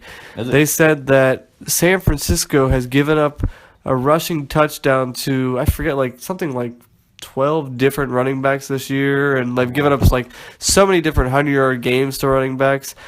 So they're really pumping up Jordan Howard. He's like the only thing they have going on for the offense. But then again, that might be the reason they shut him down. Yeah. But I'm still going to go Howard. My main reason is Matt Barkley, the quarterback. Yeah, So- exactly. They might be more They're one-dimensional. gonna be like, beat us, Matt Barkley. Yeah. So, okay. Let's go. This is The Jets running back, seriously? All right, we got Matt Forte versus Bilal Powell. I know Bilal Powell's getting like a touch less than Forte or maybe more each game. I can't remember, but I still go Forte. Me too. But I'm hoping Forte gets hurt. Mid-game. Oh, wow. Okay. I'm not even kidding. Man. I mean, sure. All right, we got Lance Kendricks versus Will Tye. I go Will Tye, actually. I'll take Will Tye against the Steelers, but this is the only good thing about playing Crick this week, that his boy Delaney Walker is on the bye, so that's huge. It might be my saving grace. Do you think that people have adopted the slogan, like, you know, like how like Alabama, people are like, Roll Tide? I think like New York Giants fans are like, Will Tide? I don't know. Probably not, because he's not that much of a force. Okay, I mean, I would if I'd try to do it at the games. Every touchdown, Will Tye. Of course, I'm also the guy that suggested when we were at the Pirate games for the first baseman at the time was like Fuki Shoshimoto or whatever. It was like, that was his last name. Fuki Shot, I forget what it was, but I wanted us to go as like geishas. Oh, yeah. As the first baseline. That would have been great. Powder makeup and Right, everything. powder makeup, full gear. But I think he got cut or dropped within like 2 weeks. So That would have been awesome. But I mean, I don't know. I didn't know there would be racist or what. Yeah, or it would definitely stereotypical. offended somebody. Yeah, we would have. I think we would have gotten the camera though. Maybe. Yeah, probably on ESPN. Pittsburgh would have loved us. Yeah. Yeah, we might have been not top 10. Yeah, exactly. I still would take that as a claim to fame. So in the flex position, we got David Johnson or Sterling Shepard. Easy. Yeah, and easy is David Johnson because, I mean, I watched that guy play. He's nearly identical to the way he runs, like with being patient, as Le'Veon Bell, to be honest. Yeah. And Oh, he's yeah. very good. I think he's the top running back of the year. I would agree. In terms of I would agree. consistency and just like being there every week, Yeah, 25 or more points a week. Yeah, he's pretty amazing. But I will say this, Sterling Shepard, I don't expect him to beat David Johnson, but one of his little notes this week, which was hilarious, basically it said Eli Manning went out of his way to apologize to Sterling Shepard for not targeting him in the last game. Oh, I'm really? like, what? They won 29-13 against Cleveland. Who apologizes to a rookie receiver just because he didn't throw in the ball? I think that's ridiculous. Eli Manning. I guess so. But for that reason, kind of guy. yeah, he is. For that reason, I do believe that he's going to have a great game. They're going to, just like Brandon Cooks, they're going to over-target Sterling Shepard. He's going to get a touchdown. He's not going to be David Johnson, but it's going to help me. Okay. I was going to say, it might be hard not to miss. I feel like Odell Beckham's going to just tear a hole through Pittsburgh's defense. Yeah, Because probably. we don't have defensive backs. Yeah. So, all right. Kickers, Got to go Janikowski. Janikowski. Defense, we go Atlanta defense versus KC. And San Diego defense versus Tampa Bay. I mean, I'm going to go, maybe I'll go San Diego D versus Tampa Bay.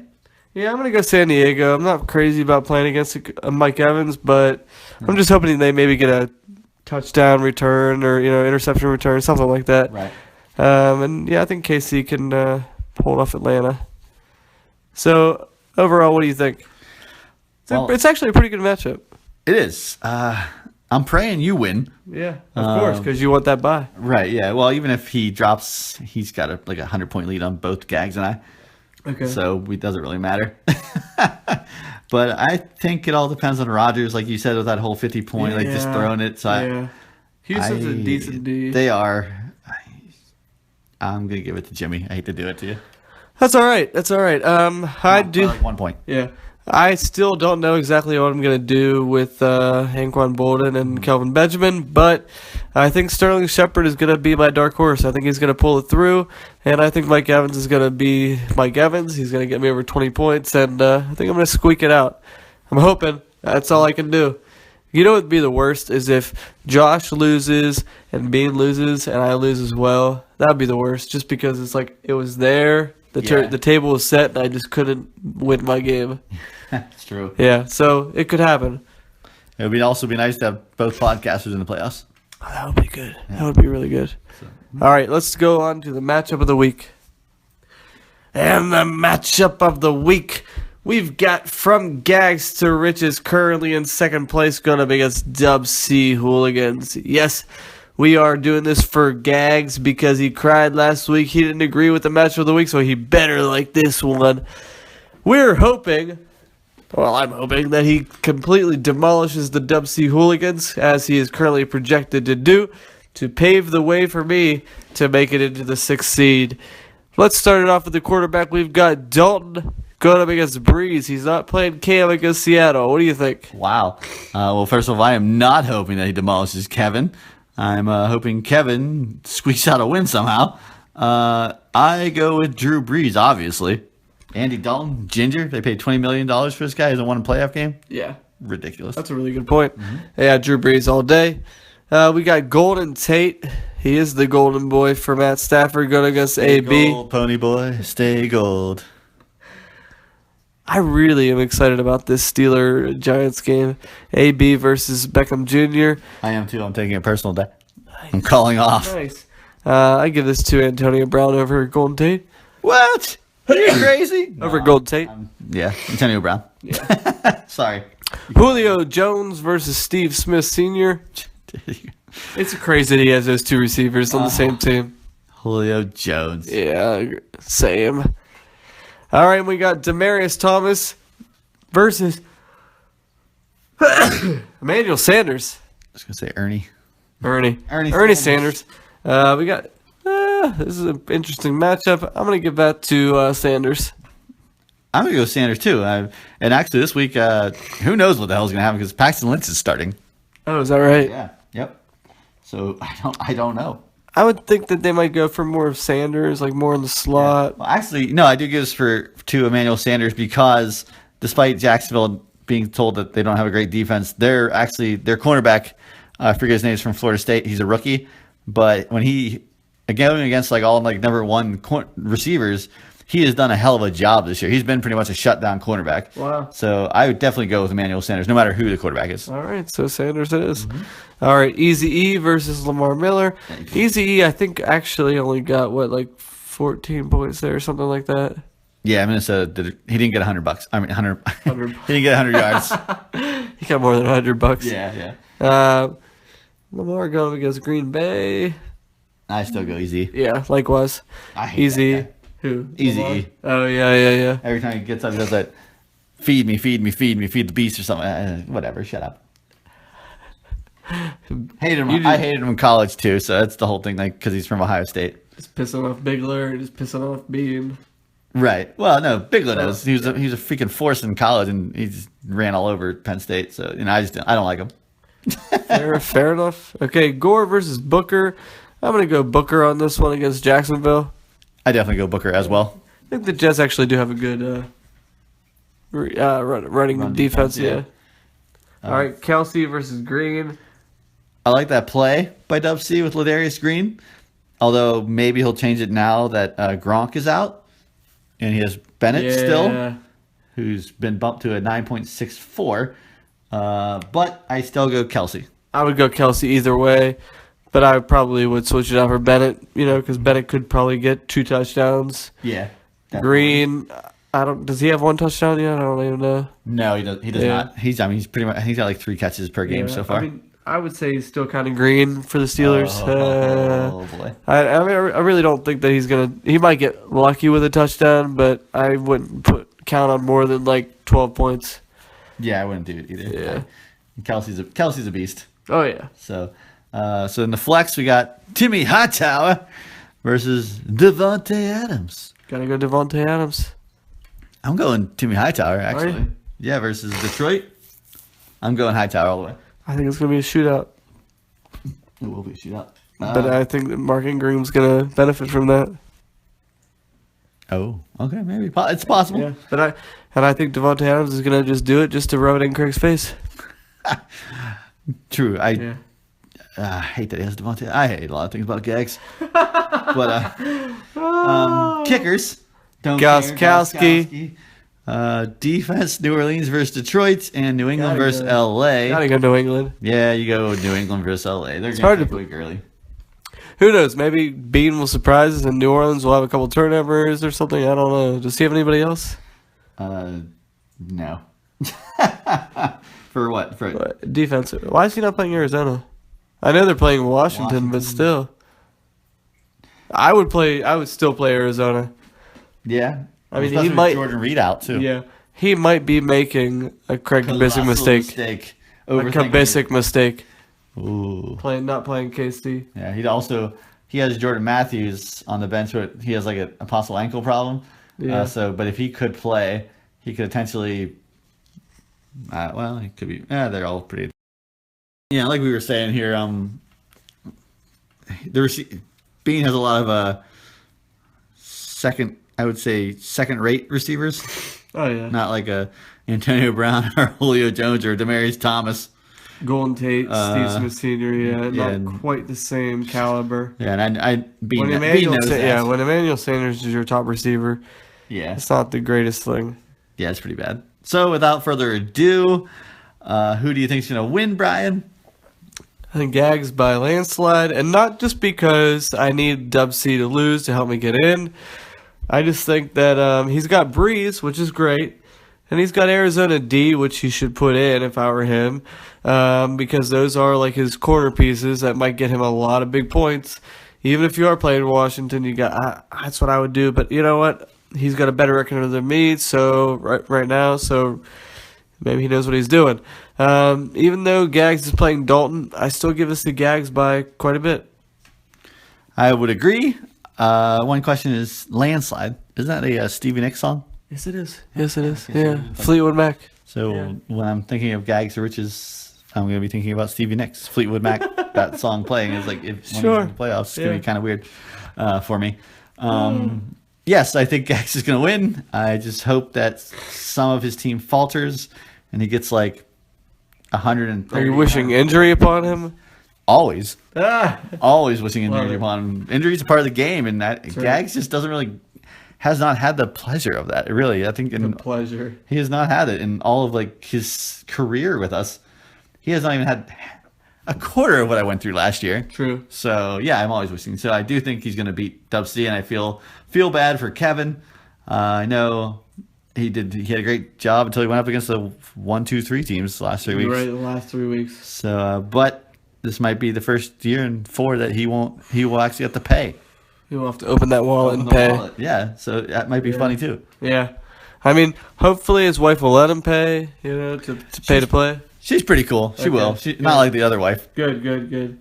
But, like, just to wrap up this entire episode, I guess, this is one of the craziest last week of the season because both at the top and the bottom. Like, the top, like, we really don't know who's going to get those bye weeks. No. And we have no idea who's really going to fill that 5 and 6 spot. The only thing we know for sure is that, like, Tree Size is going to be somewhere in the middle. Yes. Yeah, it's pretty crazy. I am literally. That's all we know. Tree Size is probably going to stay in that 4th spot. Mm-hmm. And, like, everybody else around him could, like, shuffle a little bit. It's very true. I mean, yeah, like you said, it's crazy. Like, I'm less than 16 points behind Gags. Like, that is very doable. Very doable. So, like, but we both have to win, and I have to outscore him. Yeah. So it is pretty crazy. And like you said, like Tree Size somehow has flopped himself into the playoffs. With no transactions. Yeah, no transactions. Jimmy is falling apart. Dub C is falling apart. And they're like on a 3-game losing streak, a 2-game losing streak. And like we all picked on Josh at the beginning of the year. He's on his 2-game winning streak. And because of some of his trades, and then you're on a 2-game winning streak. Justin's on a win. He's right there with you. Disco even is kind of in there, and I mean, yeah, there's only 2 people that we were clapping out because everybody else is not mathematically eliminated. I can't believe we haven't said that until right now. I know, but that is the truth. Yeah. And it's pretty crazy. And we were always saying about like how we love the league because it's so the parody. Yeah. But I think it's pretty extreme this year. I mean, there are is. teams at the top. Like you do look at Gags and you're like, God, that's a monster to climb. And Right. and maybe like him and Jimmy Crick are the Mount Everest of the league. And down the bottom, like Craig is a foothill. So or like an anthill, if you want to say it. And I don't know whether comparable mountains like Mount Kilimanjaro. So I'm not sure the elevations, but yeah, it's pretty crazy. I love the competition, although I don't feel as confident as I wish I would like to be. I'm looking forward to the playoffs. Like you said, at least you're in the playoffs. Yeah, you just got to get in. Yeah, you're guaranteed another week. Yeah, Craig proved it last year. He was 6th, right? He was 6th place, and he squeaked in, and he won it. Yeah, I believe So- Crick won it when he was 6th place as well. Yeah, and I honestly do believe the time I won, I was 6th place. So if we went back, it would be interesting to find out how many times the 6th place team won. It's a popular. We can think of position to be 3 right off the top of our head. So in. Yeah. my final thoughts are: I really do hope that Jimmy Huber makes it into the playoffs because, he's had a really strong team. He's run into a lot of bad luck. That's part of the game. Yeah. But I hope that he has enough to hold on. Dub C, I hope that he doesn't make the playoffs just so I can squeak in.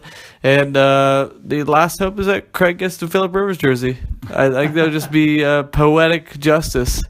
A poetic justice. For I'm not calling gonna get comments. for calling himself, I know. Yeah. For calling himself the Volchko squasher. Volchko's, yeah. Yeah, That's true. So you were squashed, sir. Yes, you beat him twice. Yeah, Not many people can say that in I know. one year. except for probably Crick. Probably it's true. Maybe Josh. Josh likes to say he was. Yeah, that's true. To be fair with Craig, let us point out that even after Craig made the statement, or I should just say stated the fact, that it still holds true after 12 weeks that Gags is still only has 1,755 points scored against him. So he is the lowest by, you would like to say, a landslide. Yeah. It looks like maybe over 100 points more is the next person.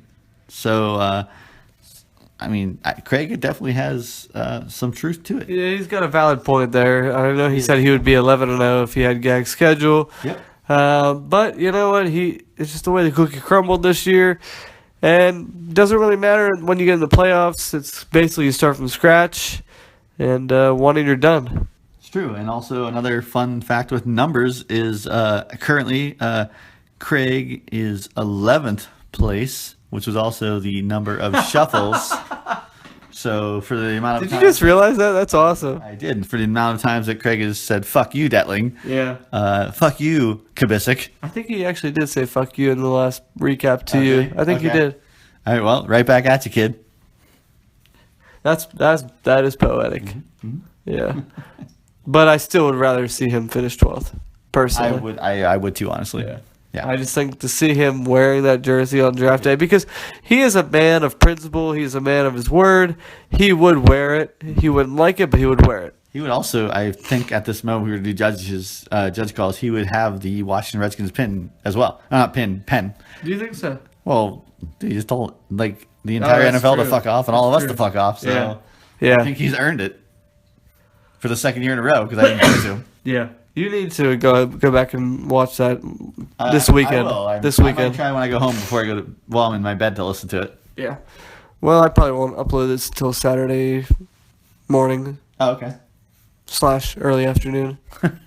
Well, a lot of people are off, so Yeah, Justin and Craig will listen exactly. to it in the kitchen. Yeah, exactly. I think that pretty much wraps it up. Yeah, I got nothing else to say. I want to go home and go to bed or have a slice of pumpkin pie. Ooh, that sounds good. Mm-hmm.